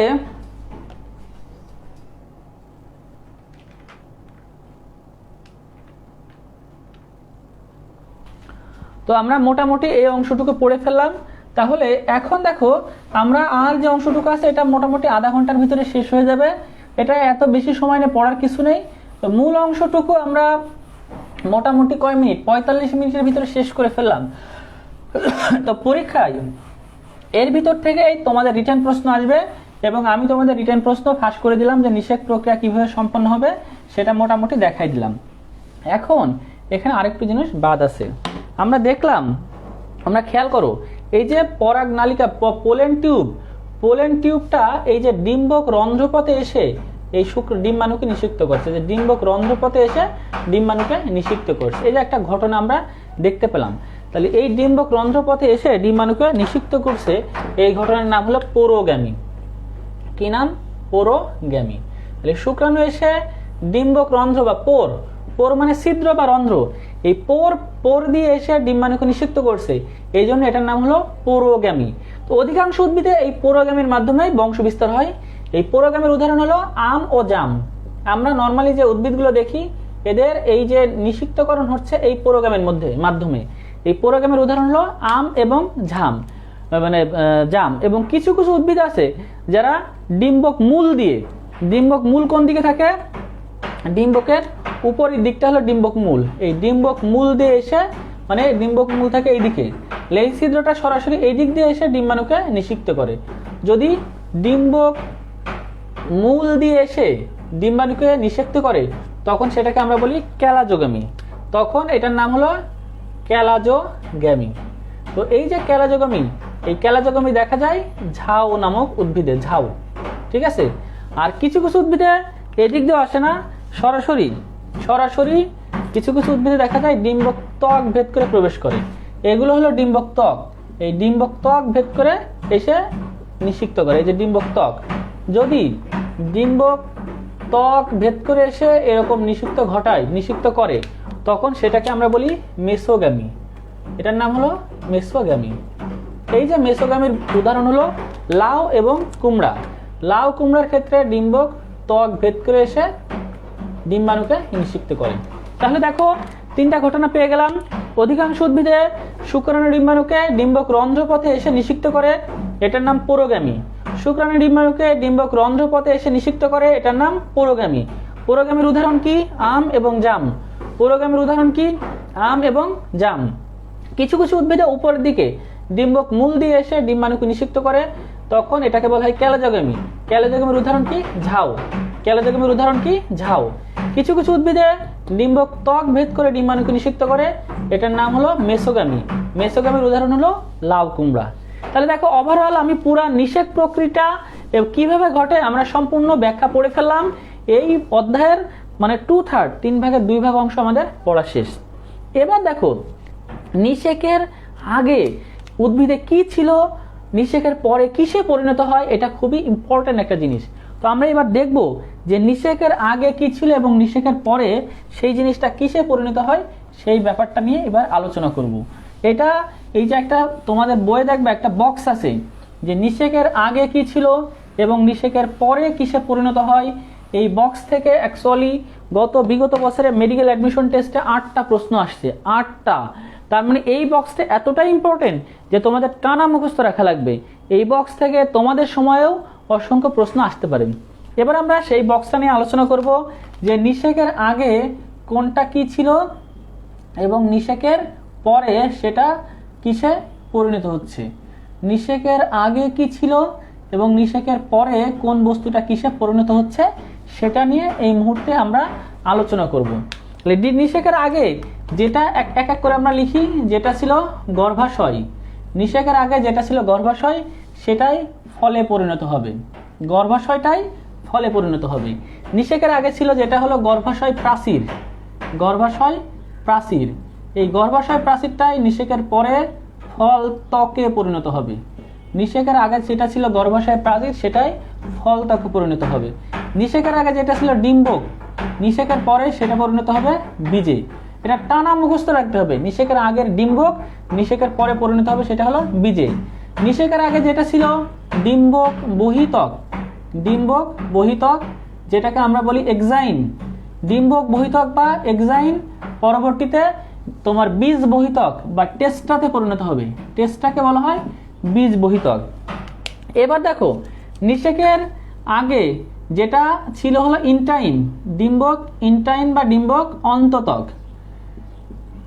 ইনটাইন বা ডিম্বক অন্ততক সেটাই নিষেকের পরে পরিণত হবে টেগমেনি। সেটাই নিষেকের পরে পরিণত হবে টেগমেনি। তাহলে দেখো, আমরা 5টা পেয়ে গেলাম। নিষেকের আগে গর্ভাশয় পরিণত হবে ফলে, মানে নিষেকের পরে পরিণত হবে ফলে। নিষেকের আগে যেটা ছিল গর্ভাশয় প্রাচীর সেটা হবে ফলত্বক। ডিম্বক হবে বীজে। ডিম্বক বহিত্বক বা এক্সাইন পরিণত হবে টেস্টাই। ডিম্বক অন্ততক বা ইনটাইন পরিণত হবে টেগমেনি। ঠিক আছে। এবার দেখো, যেটা ছিল নিউসেলাস, নিউসেলাস বা আমরা দেখেছিলাম ভ্রূণ পোষক টিস্যু। নিউসেলাসকে বলা হয়ে থাকে ভ্রূণ পোষক টিস্যু। যেটা ছিল নিউসেলাস বা ভ্রূণ পোষক টিস্যু, এই নিউসেলাসটা পরবর্তীতে অধিকাংশ ক্ষেত্রেই নষ্ট হয়ে যায়। নিউসেলাসটা অধিকাংশ ক্ষেত্রেই নষ্ট হয়ে যায়। যদি কখনো পরিপূর্ণ নষ্ট না হয়ে থাকে, কিছু অংশ থেকে যায়, কিছু অংশ যদি থেকে যায় সেটা পেরিস্পার্ম বা পরিভ্রূণতে পরিণত হবে। পেরিস্পার্ম বা পরিভ্রূণ, পেরিস্পার্ম বা পরিভ্রূণতে এটা পরিণত হবে। তাহলে নিউসেলাসটা পরিণত হবে পেরিস্পার্ম বা পরিভ্রূণ। পরে যেটা ছিল ডিম্বাণু, ডিম্বাণুকে ইংরেজিতে আমরা বলি এগ। ডিম্বাণু বা এগ পরিণত হবে ভ্রূণতে। আমরা তো দেখে আসছি ডিম্বাণু বা এগ পরিণত হবে ভ্রূণতে। এই 4টা কিন্তু খুবই ইম্পর্টেন্ট। এখান থেকে প্রচুর এমসিকিউ প্রশ্ন আসে। প্রশ্ন আসবে নিষেকের আগে যেটা ডিম্বাণু, ডিম্বাণু নিষেকের পরে কিসে পরিণত হয়? উত্তর হবে ভ্রূণ। এবার চলে আসি আমরা সহকারী কোষ। আমরা দেখে এসেছিলাম ডিম্বাণুতে সাথে কিছু থাকে সহকারী কোষ। এই যে সহকারী কোষ, সহকারী কোষ সবসময়ই নষ্ট হয়ে যায়, এটা কোনো কাজে আসে না। সহকারী কোষের সাথে কি থাকে? প্রতিপাদ কোষ বা অ্যান্টিবডাল কোষ, প্রতিপাদ কোষ। এই প্রতিপাদ কোষও নষ্ট হয়ে যায়। তাহলে সহকারী কোষ এবং প্রতিপাদ কোষ এই 2টা জিনিসই নষ্ট হয়ে যায়। এবার এই যে মাইক্রোপাইল বা ডিম্বক রন্ধ্র ছিল, যে জিনিসটাকে আমরা বলছিলাম মাইক্রোপাইল বা ডিম্বক রন্ধ্র, মাইক্রোপাইল বা ডিম্বক রন্ধ্র, যে নিচের দিকে যে ডিম্বক রন্ধ্র থাকে সেটা হলো বীজ রন্ধ্রতে পরিণত হয়, বীজের এরকম ছিদ্র বা বীজ রন্ধ্রতে পরিণত হয়। তাহলে ডিম্বকের মাইক্রোপাইল বা ডিম্বক রন্ধ্র সেটাই বীজ মাইক্রোপাইল বা তোমার বীজ রন্ধ্রতে পরিণত হয়। যেটা ছিল হাইলাম বা ফিউনিকুলাস, যেটা ছিল হাইলাম বা ফিউনিকুলাস, ডিম্বকের আগে যেটা ছিল মানে ডিম্বকের নাড়ি বা হাইলাম, সেটা হলো বীজ নাড়িতে পরিণত হয়। ডিম্বক নাড়িটাই পরিণত হচ্ছে এরকম বীজের নাড়ি। আমরা দেখছিলাম যেটা ছিল ডিম্বক নাড়ি সেটা হলো বীজের নাড়ি, ঠিক আছে, সরি হাইলাম বা ডিম্বক নাভিটা পরিণত হচ্ছে তোমার বীজ নাভিতে, ঠিক আছে। এবং পরবর্তীতে হাইলামের যে পরে আছে সেটা হলো ডিম্বক নাড়ি, হ্যাঁ, হাইলামের পরে ডিম্বক নাড়ি। তাহলে হাইলামের পরে যে অংশটা ছিল ডিম্বক নাড়ি, সেই অংশটা হলো বীজের বোটাতে পরিণত হবে, ডিম্বক নাড়িটাই বীজের বোটাতে পরিণত হবে, ঠিক আছে। তাহলে মোটামুটি আমরা দেখলাম যে কোন অংশটা কিসে পরিণত হচ্ছে। আরেকটা হলো আছে হলো ক্যালাজা আছে, এই ক্যালাজাটা নষ্ট হয়ে যায়, ঠিক আছে, ক্যালাজা নষ্ট হয়ে যায়। এই চারটা তোমাদের পুরা টানা মুখস্থ করতে হবে এবং পরীক্ষায় প্রায় আসে। আমি আরেকবার রিপিট করি, তোমরা আমার সাথে সাথে এটা মুখস্থ করার ট্রাই করো। যে নিষেকের আগে যেটা ছিল গর্ভাশয়, কিসে পরিণত হবে? ফলে। গর্ভাশয় ফল, গর্ভাশয় প্রাচীর ফলত্বক, গর্ভাশয় যেহেতু ফল, গর্ভাশয় প্রাচীর ফলত্বকে। ডিম্বক পরিণত হবে কিসে? বীজে। ডিম্বক বহিত্বক টেস্টা, ডিম্বক বহিত্বক বা এক্সাইন হলো টেস্টা। ডিম্বক অন্তত্বক বা ইন্টাইন হলো টেগমেন, ডিম্বক অন্তত্বক বা ইন্টাইন হলো টেগমেন। নিউসেলাস বা ভ্রূণপোষক টিস্যু অধিকাংশ ক্ষেত্রে নষ্ট হয়ে যায়, থাকলেও সেটা পেরিস্পার্ম বা পরিভ্রূণতে পরিণত হয়, পেরিস্পার্ম বা পরিভ্রূণতে পরিণত হয়। ডিম্বাণু বা এগ পরিণত হয় ভ্রূণতে। সহকারী কোষ প্রতিপাদ কোষ নষ্ট হয়ে যায়। মাইক্রোপাইল পরিণত হবে বীজ রন্ধ্রতে, মাইক্রোপাইল পরিণত হবে বীজ রন্ধ্রতে, ঠিক আছে, বীজের মাইক্রোপাইল বা বীজ রন্ধ্রতে, ঠিক আছে। এবার হাইলাম, বীজ নাভি, ডিম্বক নাড়ি, বীজের বোটা, ক্যালাজা নষ্ট হয়ে যায়। এই যে পুরা চারটা, নিষেকের আগে কি ছিল, নিষেকের পরে কি তৈরি হবে, এটা খুবই ইম্পর্টেন্ট। এবার দেখো আমরা চলে আসি পরবর্তীতে অযৌন জনন।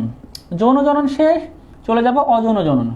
মনে রাখবা পৃথিবীতে যে 6 ধরনের উদ্ভিদ আছে, এর মধ্যে শৈবাল, ছত্রাক, মস, ফার্ন, ইভেন নগ্নবীজ উদ্ভিদ, এরাও সবাই কম বেশি বংশ বিস্তার করে অযৌন জনন প্রক্রিয়ায়।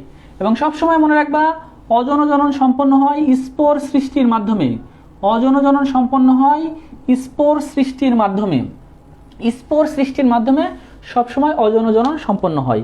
এই স্পোরগুলো সাধারণত 2 ধরনের হয়। একটা হলো মানে সচল স্পোর, যাদের ফ্লাজেলা থাকে এদেরকে বলা হয় জু স্পোর। আর যাদের স্পোরগুলো অচল, ফ্লাজেলা থাকে না, এদেরকে বলা হয় অ্যাপ্লান স্পোর। তো আমরা দেখব যে শৈবাল একভাবে বংশ বিস্তার করে, ছত্রাক একভাবে বংশ বিস্তার করে, মস একভাবে বংশ বিস্তার করে, ফার্ন একভাবে বংশ বিস্তার করে। তো স্পোরের মধ্যে প্রথমে ছত্রাকের বংশবৃদ্ধি দেখব। এটা সবাই তোমরা ছত্রাক চ্যাপ্টারে পড়ে থেকেছো, ছত্রাক চ্যাপ্টারে এটা পড়ে থেকেছো। যেমন দেখো পেনিসিলিয়াম নামক ছত্রাকের নাম শুনেছো। এই পেনিসিলিয়াম নামক ছত্রাকে দিয়ে সর্বপ্রথম পেনিসিলিন নামক অ্যান্টিবায়োটিক আবিষ্কৃত হয়। এই পেনিসিলিয়ামের বংশ বিস্তার হয় কনিডিয়ার মাধ্যমে বা কনিডিও স্পোরের মাধ্যমে, কনিডিয়া বা কনিডিও স্পোরের মাধ্যমে পেনিসিলিয়ামের বংশ বিস্তার ঘটে। পেনিসিলিয়ামের বংশ বিস্তার ঘটে কনিডিয়া বা কনিডিও স্পোরের মাধ্যমে। তারপরে তোমরা মিউকর নামক ছত্রাকের নাম শুনেছো, ছত্রাক চ্যাপ্টারে পড়েছো মিউকর নামক ছত্রাকের মাধ্যমে। এদের হলো গনিডিয়া, এদের বংশ বিস্তার ঘটে হলো গনিডিয়া বা স্পোরঞ্জিও স্পোর, গনিডিয়া বা স্পোরঞ্জিও স্পোরের মাধ্যমে এদের বংশ বিস্তার ঘটে। পেনিসিলিয়ামের বংশ বিস্তার ঘটে কনিডিয়া বা কনিডিও স্পোরের মাধ্যমে, আর মিউকরের বংশ বিস্তার ঘটে গনিডিয়া বা স্পোরঞ্জিও স্পোরের মাধ্যমে। এবার অ্যাগারিকাস, যেটাকে আমরা বলে থাকি ব্যাঙের ছাতা, অ্যাগারিকাসকে বলা হয়ে থাকে ব্যাঙের ছাতা। এই ব্যাঙের ছাতার বংশ বিস্তার ঘটে ব্যাসিডিও স্পোরের মাধ্যমে, ব্যাঙের ছাতার বংশ বিস্তার ঘটে ব্যাসিডিও স্পোরের মাধ্যমে। তাহলে শুরু থেকে বলি, ছত্রাকের মধ্যে পেনিসিলিয়ামের বংশ বিস্তার ঘটে কনিডিয়া বা কনিডিও স্পোরের মাধ্যমে, মিউকরের বংশ বিস্তার ঘটে গনিডিয়া বা স্পোরঞ্জিও স্পোরের মাধ্যমে, অ্যাগারিকাসের বংশ বিস্তার ঘটে ব্যাসিডিও স্পোরের মাধ্যমে, অ্যাগারিকাসের বংশ বিস্তার ঘটে ব্যাসিডিও স্পোরের মাধ্যমে। এবার যদি আমরা শৈবালের কথায় চলে আসি, শৈবালের বংশবিস্তার ঘটে যে স্পোরের মাধ্যমে। শৈবালের মধ্যে যেমন মনে করো ক্লামাইডোমোনাস, এই ক্লামাইডোমোনাস যে শৈবাল আছে, এই শৈবালের দুই ধরনের স্পোর তৈরি হয়। এক ধরনের স্পোর হলো সচল, যাকে আমরা বলি জুই স্পোর। এই জুই স্পোরগুলো হলো সচল, কারণ এদের ক্ষেত্রে দেখা যায় কি, এদের ফ্লাজেলা থাকে। ফ্লাজেলা থাকার কারণে এরা হলো সচল। অপরদিকে আরেক ধরনের স্পোর আছে, সেটা হলো অ্যাপ্লানোস্পোর। অ্যাপ্লানোস্পোর হলো নিশ্চল রেণু, কারণ এদের কোনো ফ্লাজেলা থাকে না। তো অ্যাপ্লানোস্পোর যখন প্রতিকূল পরিবেশে উপনীত হয়, তখন এরা একই নীতি গঠন করে। একই নীতি গঠনের মাধ্যমে পরবর্তীতে বংশ বিস্তার করে। একই নীতি গঠন করে প্রতিকূল পরিবেশে। তাহলে আমরা মোটামুটি দেখতে পাচ্ছি যে এরা দুইভাবে বংশ বিস্তার করে, দুই ধরনের স্পোর দিয়ে। একটা হলো জুই স্পোর আর একটা হলো অ্যাপ্লানোস্পোর। জুই স্পোর হলো সচল, কারণ এদের ফ্লাজেলা থাকে। অ্যাপ্লানোস্পোর নিশ্চল, কারণ এদের ফ্লাজেলা থাকে না। এরা প্রতিকূল পরিবেশে একই নীতির মাধ্যমে বংশ বিস্তার করে। তাহলে আমাদের মোটামুটি এই পর্যন্ত হয়ে গেল। আমরা 15 মিনিটের ভিতরে এই অধ্যায়টা শেষ করে ফেলবো। তোমরা যারা ধৈর্য সহকারে শুনছো, আর একটু ধৈর্য সহকারে শুনো, এই পুরো পড়াটাই মুখস্থ হয়ে যাবে। তাহলে যেটুকু অংশ আমরা এই মুহূর্তে পড়লাম আরেকবার একটু মুখস্থ করি। দেখো, নিষেকের আগে কি ছিল, নিষেকের পরে কিসে পরিণত হয়। খেয়াল করে আমরা দেখতে পাচ্ছি, নিষেকের আগে যেটা ছিল গর্ভাশয়, পরে সেটা ফলে পরিণত হয়। গর্ভাশয় প্রাচীর, ফল ত্বকে পরিণত হয়। ডিম্বক বীজে পরিণত হয়। ডিম্বক বহিত্বক বা এক্সাইন টেস্টাতে পরিণত হয়। ইন্টাইন বা অন্তত্বক এটা টেগমেনে পরিণত হয়। নিউসেলাস বা ভ্রূণপোষক টিস্যু এটা অধিকাংশ ক্ষেত্রেই নষ্ট হয়ে যায়। ডিম্বাণু বা এগ এটা ভ্রূণতে পরিণত হয়। সহকারী কোষ নষ্ট হয়ে যায়। প্রতিপাদ কোষ নষ্ট হয়ে যায়। মাইক্রোপাইল তোমার হলো মাইক্রোপাইলটা বীজ রন্ধ্রতে পরিণত হয়। মাইক্রোপাইল পরিণত হয় কিসে? বীজ রন্ধ্র বা বীজের মাইক্রোপাইলে। তারপরে যেটা হলো হাইলামটা পরিণত হচ্ছে কিসে? বীজ নাভিতে। যেটা ছিল ডিম্বক নাড়ি, এই ডিম্বক নাড়ি বা ফিউনিকুলাস এটা বীজের বোটা বা বীজ বৃন্তে পরিণত হয়। শেষে ক্যালাজাটাও নষ্ট হয়ে যায়। ঠিক আছে, এখন আমরা চলে আসি পরবর্তীতে অজনজনন। অজনজনন ঘটে থাকে শৈবাল, ছত্রাক, মস, ফার্ন, ইভেন নগ্নবীজ উদ্ভিদেরও। এই অজনজনন ঘটে থাকে কিসের মাধ্যমে? স্পোর সৃষ্টির মাধ্যমে। অজনজনন অলওয়েজ ঘটে থাকে স্পোর সৃষ্টির মাধ্যমে। তো স্পোর সৃষ্টি আমরা স্পেশালি প্রথমে দেখলাম ছত্রাকের ক্ষেত্রে যেমন পেনিসিলিয়ামের ক্ষেত্রে কনিডিয়া বা কনিডি স্পোরের মাধ্যমে বংশবিস্তার ঘটে। পরে মিউকারের ক্ষেত্রে গনিডিয়া বা স্পোরঞ্জি স্পোরের মাধ্যমে বংশবিস্তার ঘটে। অ্যাগারিসিকেক্সের ক্ষেত্রে ব্যাসিডিও স্পোরের মাধ্যমে বংশবিস্তার ঘটে। শৈবালে যেমন ক্লামাইডোমোনাস শৈবালের দুই ধরনের স্পোর আছে। এক ধরনের স্পোরকে বলে জুই স্পোর, এই স্পোরগুলো চলাফেরা করতে পারে বা সচল স্পোরকে বলে জুই স্পোর, কারণ এদের ফ্লাজেলা থাকে। যেটা হলো অ্যাপ্লানোস্পোর, এরা নিশ্চল, কারণ এদের কোনো ফ্লাজেলা থাকে না। এরা আবার প্রতিকূল পরিবেশে একই নীতি গঠনের মাধ্যমে বংশবিস্তার করে। এখন আমরা তো শৈবাল, ছত্রাক দেখলাম, মস, ফার্ন তো বাদ পড়ে গেল। দেখো, মস ফার্নের ক্ষেত্রে কিছু তোমার স্পোর আছে যেগুলো সম আকৃতির, কিছু স্পোর আছে অসম আকৃতির। তো মস ফার্নের ক্ষেত্রে যে স্পোরগুলো সম আকৃতির হয়ে থাকে সেই স্পোরকে আমরা বলে থাকি হোমোস্পোরাস। সম আকৃতির স্পোরকে বলা হয় হোমোস্পোরাস, আর অসম আকৃতির স্পোরকে বলা হয় হেটেরোস্পোরাস। তাহলে আমরা এই মুহূর্তে দেখব মস এবং ফার্নের ক্ষেত্রে মানে যে সমস্ত জিনিস আমরা দেখতে পাচ্ছি মস ফার্নের ক্ষেত্রে স্পেশালি যে ফার্ন এবং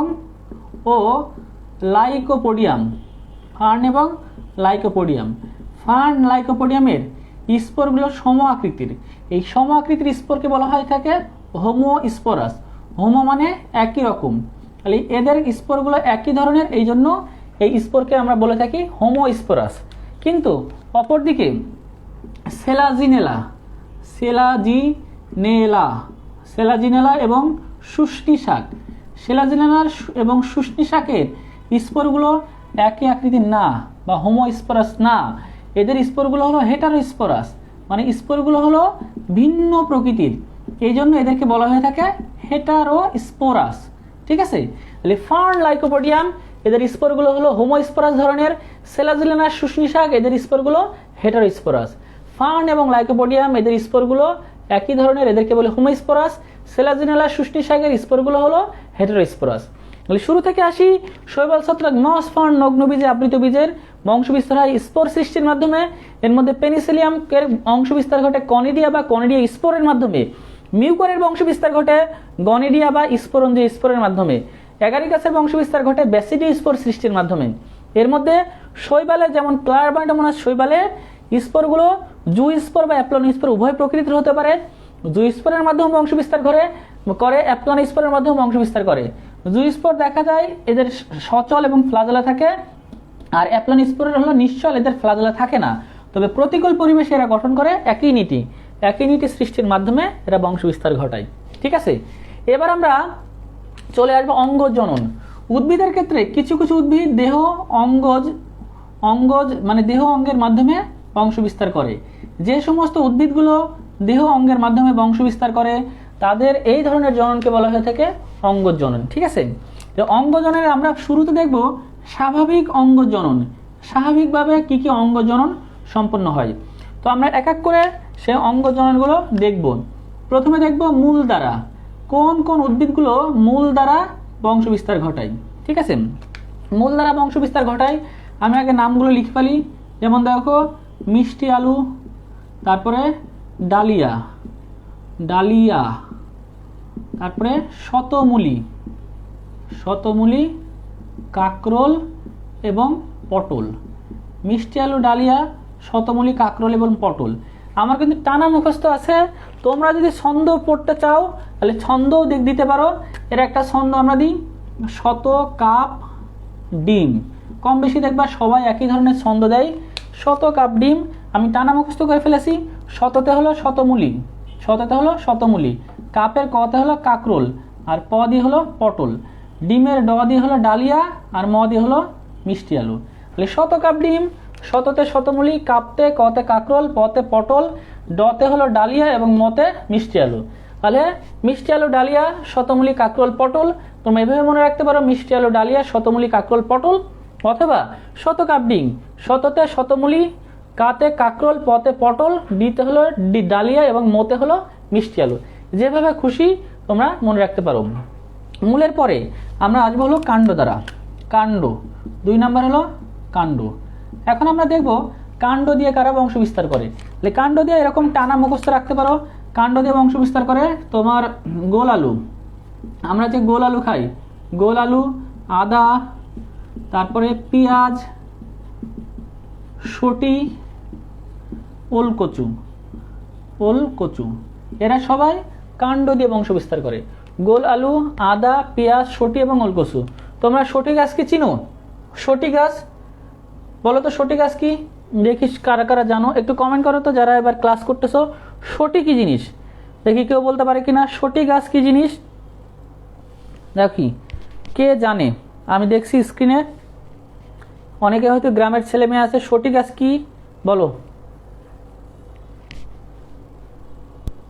আমি কোনো রিপ্লাই বা রেসপন্স দেখতে পাচ্ছি না, দেখি কে বলতে পারে কিনা।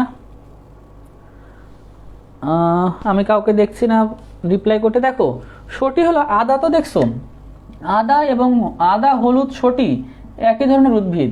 এই আদা, হলুদ এবং শটি দেখতে একই রকম। পার্থক্য হলো আদা থেকে ঝাঁঝওয়ালা আদা পাই, হলুদকে ভাঙালে হলুদের গুঁড়া পাই, আর শটিকে ভাঙালে কিছুই পাই না। দেখতে আদা এবং হলুদের মতন, কিন্তু এটাকে গুঁড়া করলে কিছুই পাওয়া যায় না, কিচ্ছু হয় না। তাহলে আদা, শটি এরা একই রকম, কিন্তু এদেরকে গুঁড়া করলে কিছুই পাওয়া যায় না। তাহলে গোল আলু, আদা, পেঁয়াজ, শটি এবং ওলকচু এগুলো সবই বংশ বিস্তার করা হলো কাণ্ড দ্বারা। ঠিক আছে, এটা মনে রাখতে পারো একটা ছন্দ দিয়ে, ও পিয়া আসো। আমি টানা মুখস্থ করার পক্ষপাতী।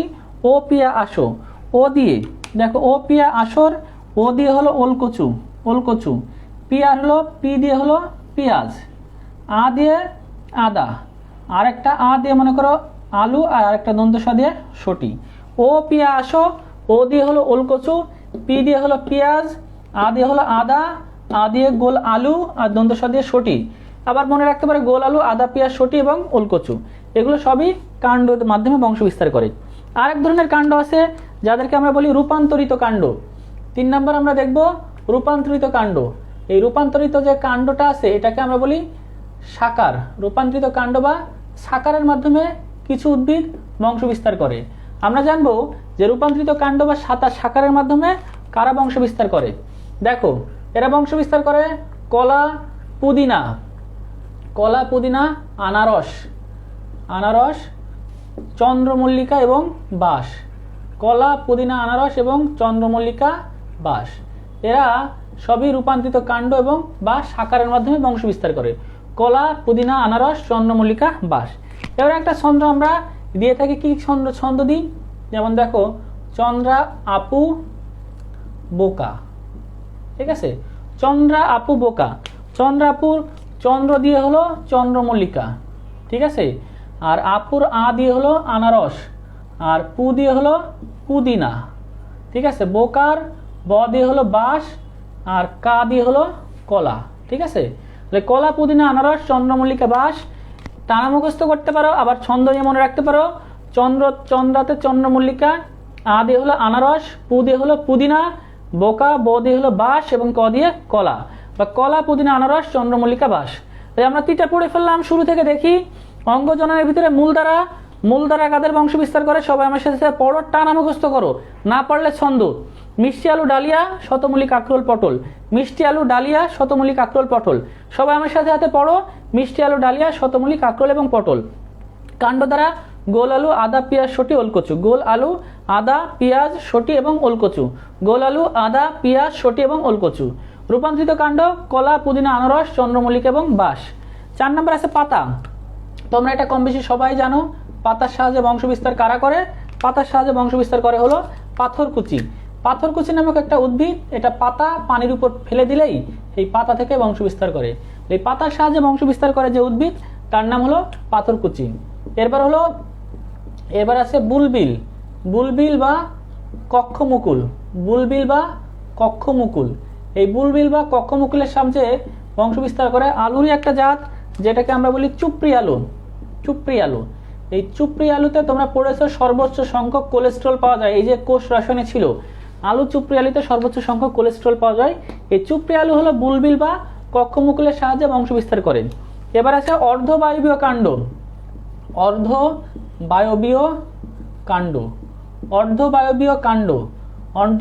কাণ্ডের সাহায্যে বংশ বিস্তার করে হলো কচু। তোমরা এই যে কচুর লতি খাইছো না? কচু বা কচুর লতি, বই লেখা আছে কচুর রান্নার লতি। এই রান্নার লতি, এটা হলো অর্ধবায়বীয় কাণ্ড। আরেকটা আছে আমরুল শাকের বংশ বিস্তার হয় স্টোলনের মাধ্যমে। তাহলে এগুলো সবই তোমার স্বাভাবিক অঙ্গজনন প্রক্রিয়া।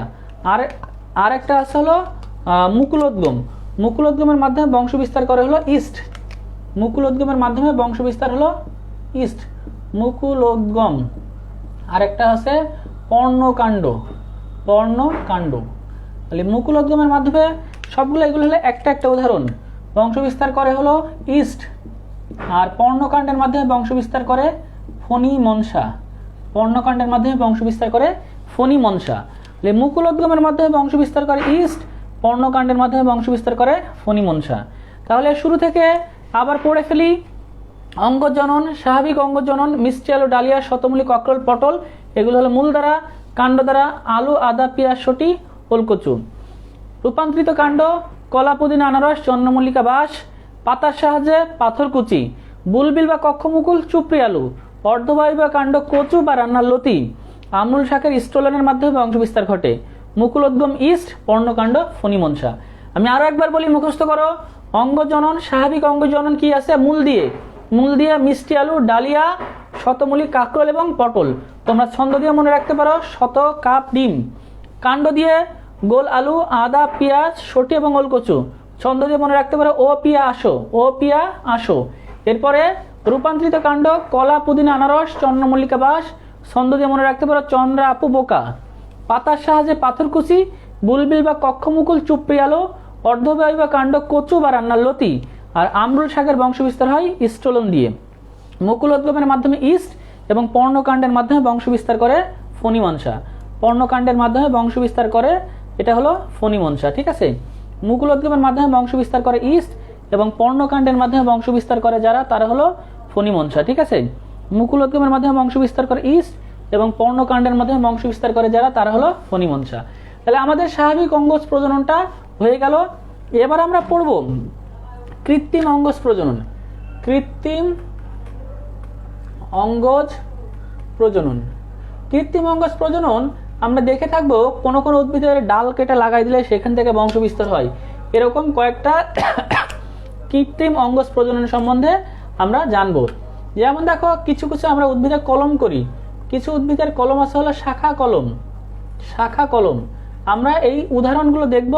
শাখা কলমের মাধ্যমে কারা বংশ বিস্তার করে টানা মুখস্থ করবা। দেখো, জবা গাছ, জবা গাছের ডাল কেটে লাগাই দিলেই হয়ে যায়। জবা আখ, আখের ডাল কেটে লাগাই দিলে হয়ে যায়। যারা দেখেছো পাতাবাহার গাছ, এগুলো ডাল কেটে লাগাই দিলে হয়ে যায়। তারপরে সজিনা গাছ, সজিনা খেয়েছি আমরা কিছুদিন আগে, ডাল কেটে লাগিয়ে দিলে হয়ে যায়। তার ইভেন আপেল, কমলা লেবু, এদের ডাল কেটে লাগিয়ে দিলেই হয়ে যায়। তাহলে এই সমস্ত উদ্ভিদগুলো সবই বংশ বিস্তার করে শাখা কলমের মাধ্যমে। কোন একটা শাখা বা ডাল কেটে লাগিয়ে দিলেই এদের সেই ডাল থেকে নতুন গাছ গজায়। তাহলে শাখা কলমের মাধ্যমে বংশ বিস্তার করে কি কি? জবা, আখ, পাতাবাহার, সজিনা, আপেল, কমলা লেবু। জবা, আখ, পাতাবাহার, সজিনা, আপেল এবং কমলা লেবু, এগুলো সবই শাখা কলমের মাধ্যমে বংশ বিস্তার করে। 2 নম্বর দাবা কলম। দাবা কলম কি? যে সমস্ত উদ্ভিদের ডাল মাটির খুব কাছাকাছি থাকে, তাদের ডালটা এরকম ভাবে মাটি চাপা দেওয়া হয়। এদের ডালটা মাটি চাপা দেওয়া হয়। সেই মাটি চাপা দিলে সেই মাটি চাপা অংশ থেকে পরে মূল গজায়, সেই অংশটা কেটে আবার মাটিতে লাগানো হয় আলাদাভাবে।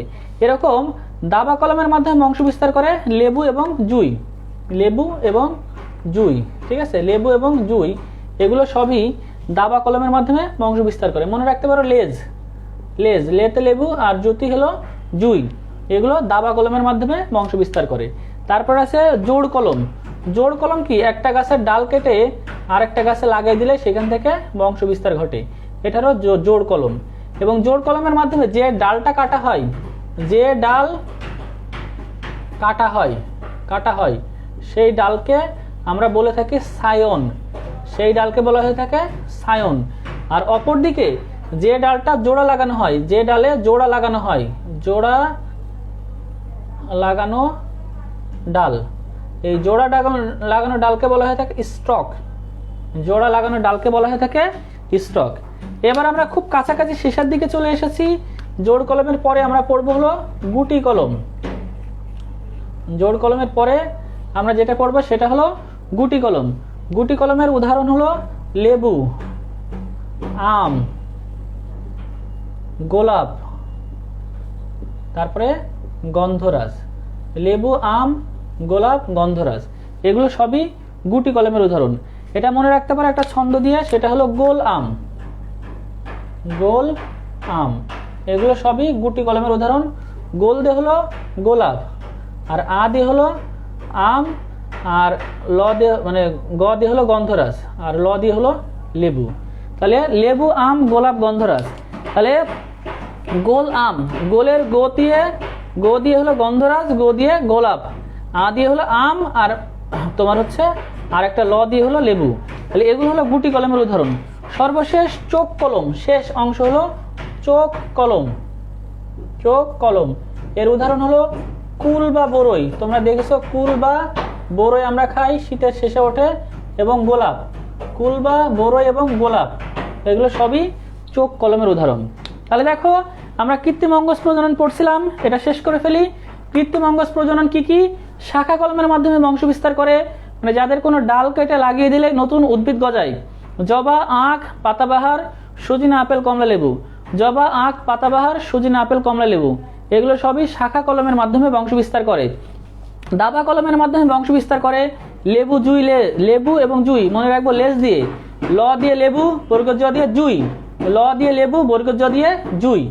জোড় কলম, যার ডাল কেটে লাগানো হয়, যে ডাল কাটা হয় সেটা হলো সায়ন, যে ডালে জোড়া লাগানো হয় তার নাম হলো স্টক।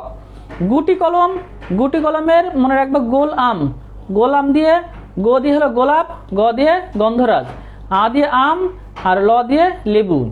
জোড় কলমের মাধ্যমে বংশ বিস্তার ঘটায় কুল, বরই বা গোলাপ। তাহলে মোটামুটি অযৌন অঙ্গজ প্রজনন ছেড়ে ফেললাম। আমাদের আরেকটা জিনিস বাকি আছে, সেটা হলো পার্থেনোজেনেসিস। পার্থেনোজেনেসিস 5 মিনিটে শেষ হয়ে যাবে। শেষ করার আগে এই টপিকটা আমরা আরেকবার রিপিট করে দেখে আসি। শুরুতে দেখো আমার সাথে সাথে মুখস্থ করো, কারণ এটা মুখস্থ করা সবচেয়ে কঠিন। আমার কথা শুনে শুনে আমার সাথে সাথে পড়ে পড়ে মুখস্থ করলে তোমাদের সুবিধা হবে। এছাড়া ক্লাস শেষ হয়ে গেলে ভিডিও সেভ থাকবে, এই ভিডিওগুলো যদি তোমরা আবার দেখো, আবার দেখলে শুনলে এটা মুখস্থ হয়ে যাবে।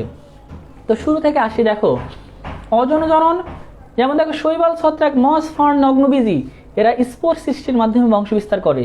এর ভিতরে ছত্রাকের মধ্যে পেনিসিলিয়ামের কনিডিয়া বা কনিডিয়া স্পোরের মাধ্যমে বংশ বিস্তার ঘটে। মিউকরের গনিডিয়া বা গনিডিয়া স্পোরের মাধ্যমে বংশ বিস্তার ঘটে। অ্যাগারিকাসের বংশ বিস্তার ঘটে ব্যাসিডিও স্পোর সৃষ্টির মাধ্যমে।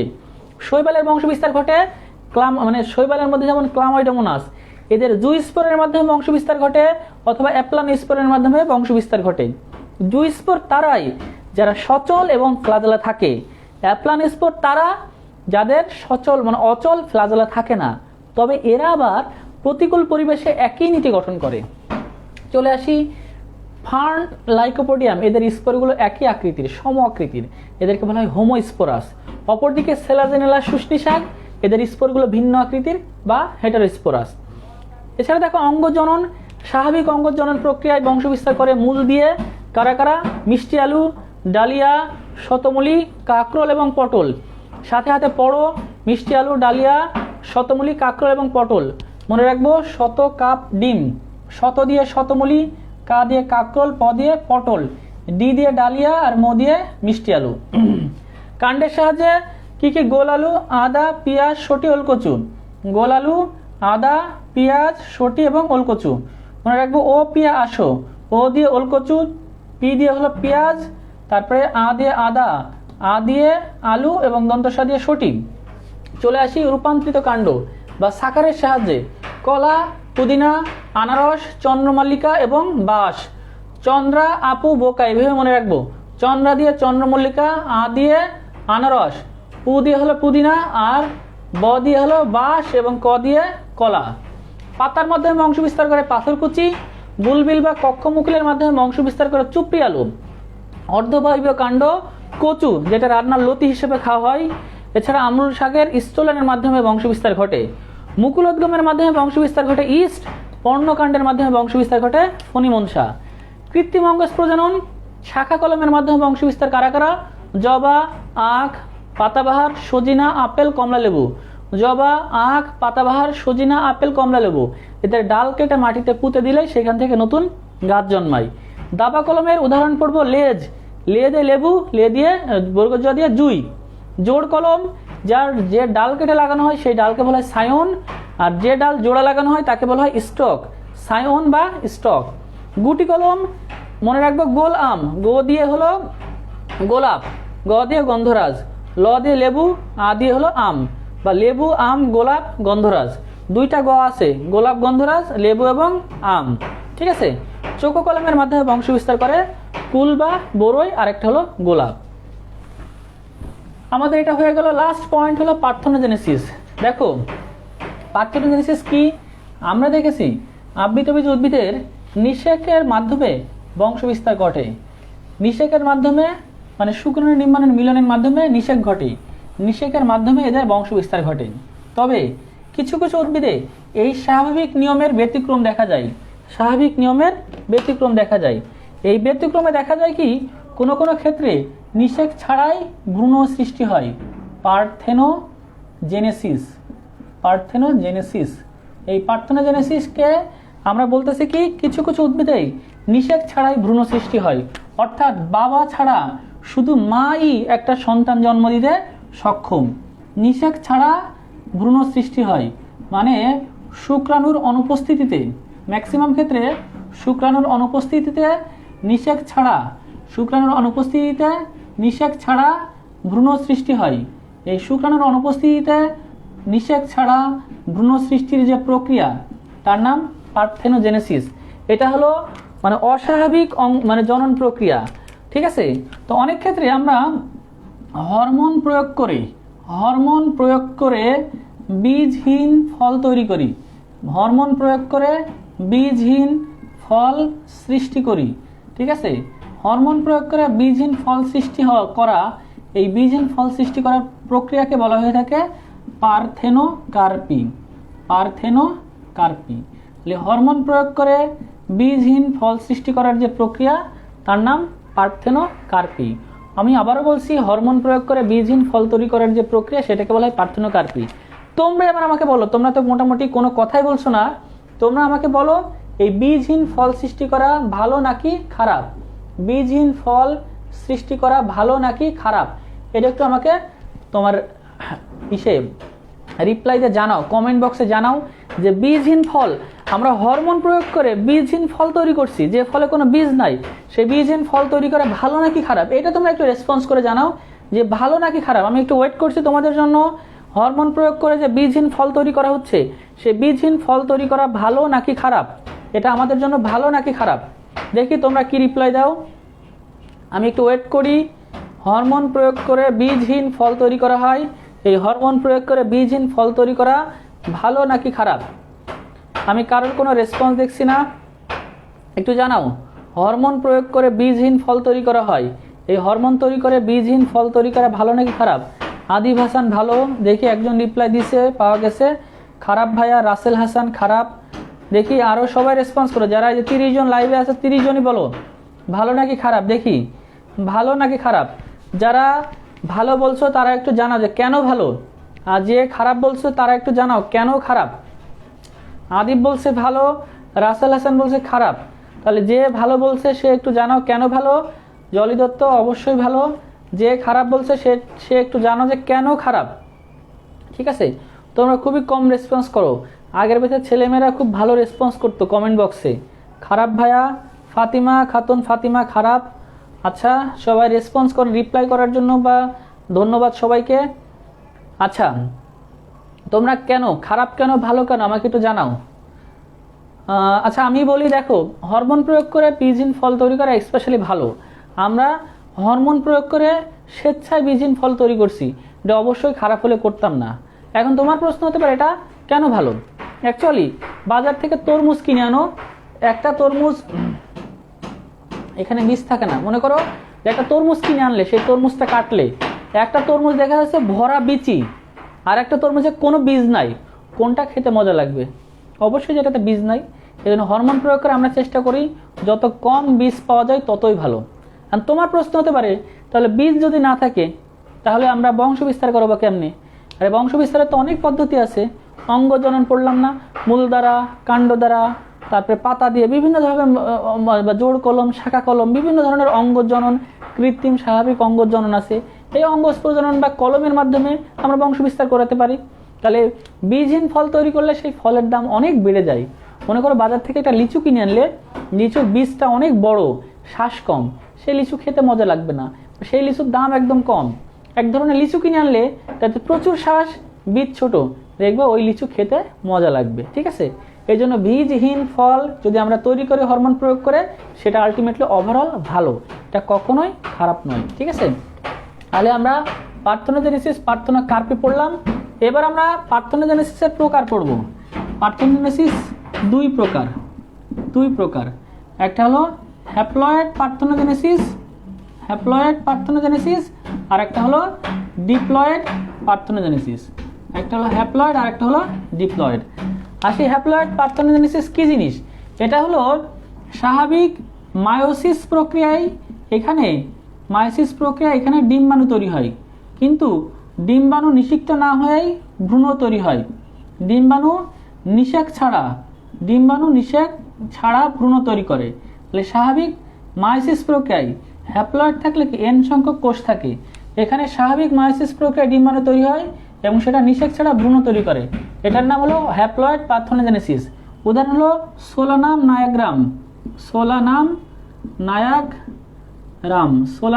নায়াগ্রাম এবং অর্কিস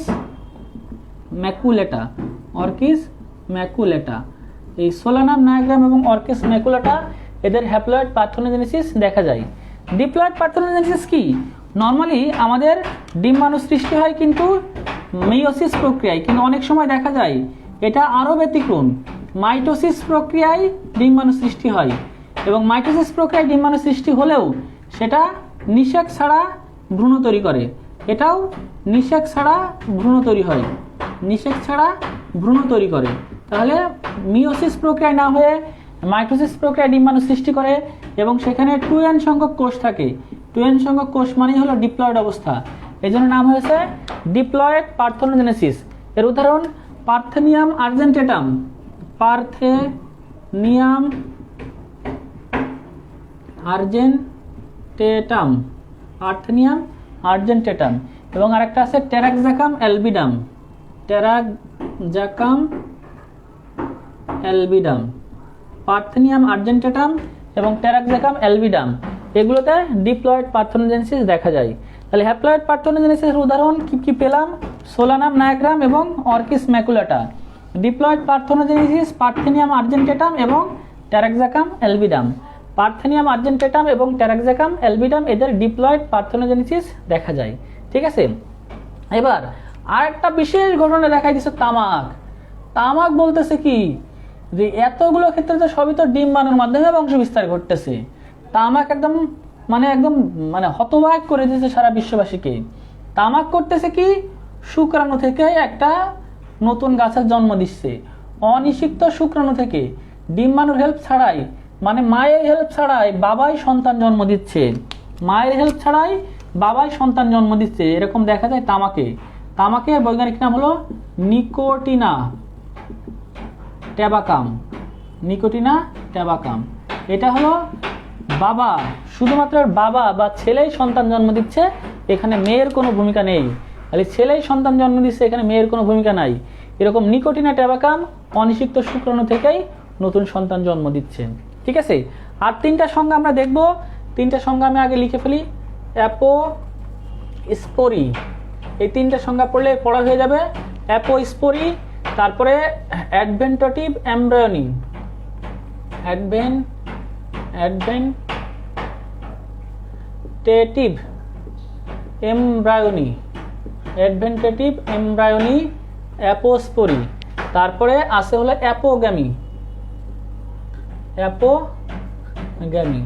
ঠিক আছে, আরেকটা সংজ্ঞা দেখবো হলো অ্যাগামোস্পর্মি, অ্যাগামোস্পর্মি। সবাই এটা বোঝে না, এটা আমার 2 মিনিটে শেষ হয়ে যাবে। কি জিনিস? আমরা দেখো একটা দেখার চেষ্টা করি। আমরা একটু আগে একটা ভ্রূণথলি দেখলাম, এরকম একটা ছবি ছিল। এটা হলো ডিম্বাণু, এর সাথে 2টা সহকারী কোষ, এর সাথে এরকম ভ্রূণ পোষক টিস্যু বা নিউক্লিয়াস ছিল, বহিতক, এরকম একটা ছবি আমরা দেখেছি। অ্যাপোস্পোরি কি জিনিস? বলতেছে কি ডিম্বকের যে কোনো দেহতক। অ্যাপোস্পোরি বলতেছে কি এটা একটা ডিম্বক, ডিম্বকের যে কোনো দেহতক, ডিম্বকের যে কোনো দেহতক, যেমন ডিম্বক ত্বক বা নিউসেলাস। ডিম্বকের যে কোনো দেহতক যেমন ডিম্বক ত্বক, এই যে এটা হলো নিউসেলাস বা ডিম্বক ত্বক। এখান থেকে যদি ভ্রূণ তৈরি হয়, এই সমস্ত জায়গা থেকে যদি ভ্রূণ তৈরি হয়, তার নাম হলো অ্যাপোস্পোরি। এরকম অ্যাপোস্পোরি দেখা যায়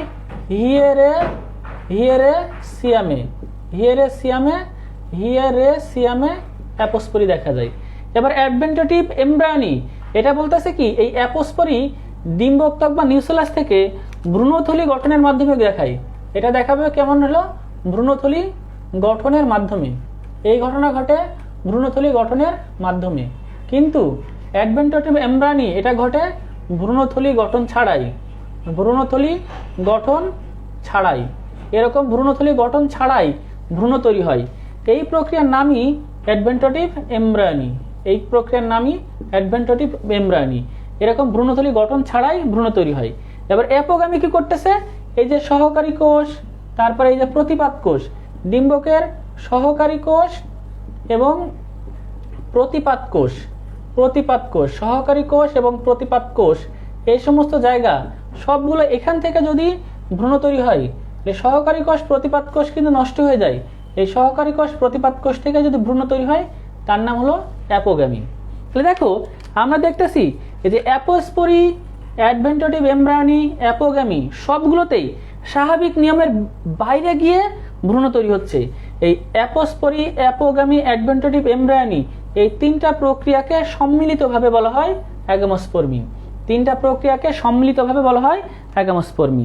তাহলে দেখো অ্যাপোস্পোরি কি? ডিম্বকের যে কোনো দেহত্বক, যেমন ডিম্বকত্বক বা নিউসেলাস থেকে ভ্রূণ তৈরি হয়, এটার নাম হলো অ্যাপোস্পোরি। উদাহরণ হিউরেসিয়াম। অ্যাডভেন্টেটিভ এমব্রায়োনি, এই সেম কাহিনীতে ভ্রূণথলি গঠন ছাড়াই ভ্রূণ তৈরি হয়, এটার নাম অ্যাডভেন্টেটিভ এমব্রায়োনি। আর অ্যাগামোস্পর্মি, সহকারী কোষ প্রতিপাদ কোষ থেকে ভ্রূণ তৈরি হয়, এটার নাম হলো অ্যাগামোস্পর্মি। তো এটার সাথে সাথে আমাদের এই অধ্যায়ের পড়া শেষ হয়ে গেল। এখন তোমরা যারা ক্লাস করছো, আশা করি এই 1.5 ঘন্টার ভিতরে এই অধ্যায়টা খুব ভালো করে মুখস্থ হয়ে গেছে। তোমাদের আমি মাঝে মাঝে লাইভ ক্লাস নিয়ে হাজির হব, তোমরা সবাই ফ্রি লাইভ ক্লাস অ্যাটেন্ড করবা এবং অ্যাডমিশন সম্বন্ধে বিভিন্ন কথা আমি গ্রুপে শেয়ার দেবো, তোমরা খেয়াল করবা। তো যারা আজকের ক্লাস করছো তারা কমেন্ট বক্সে অবশ্যই জানাতে ভুলবা না ক্লাস কেমন লাগছে, কেমন হয়েছে, তোমাদের বোধগম্য হয়েছে কিনা, ক্লাসেই পড়া মুখস্থ হয়েছে কিনা, সেটা সবাই একটু কমেন্ট বক্সে জানাবা যে কেমন ক্লাস হয়েছে। সবাই একটু কাইন্ডলি কমেন্ট করে জানাও, তাহলে বুঝতে পারবো যে তোমাদের আর কোনো সমস্যা আছে কিনা।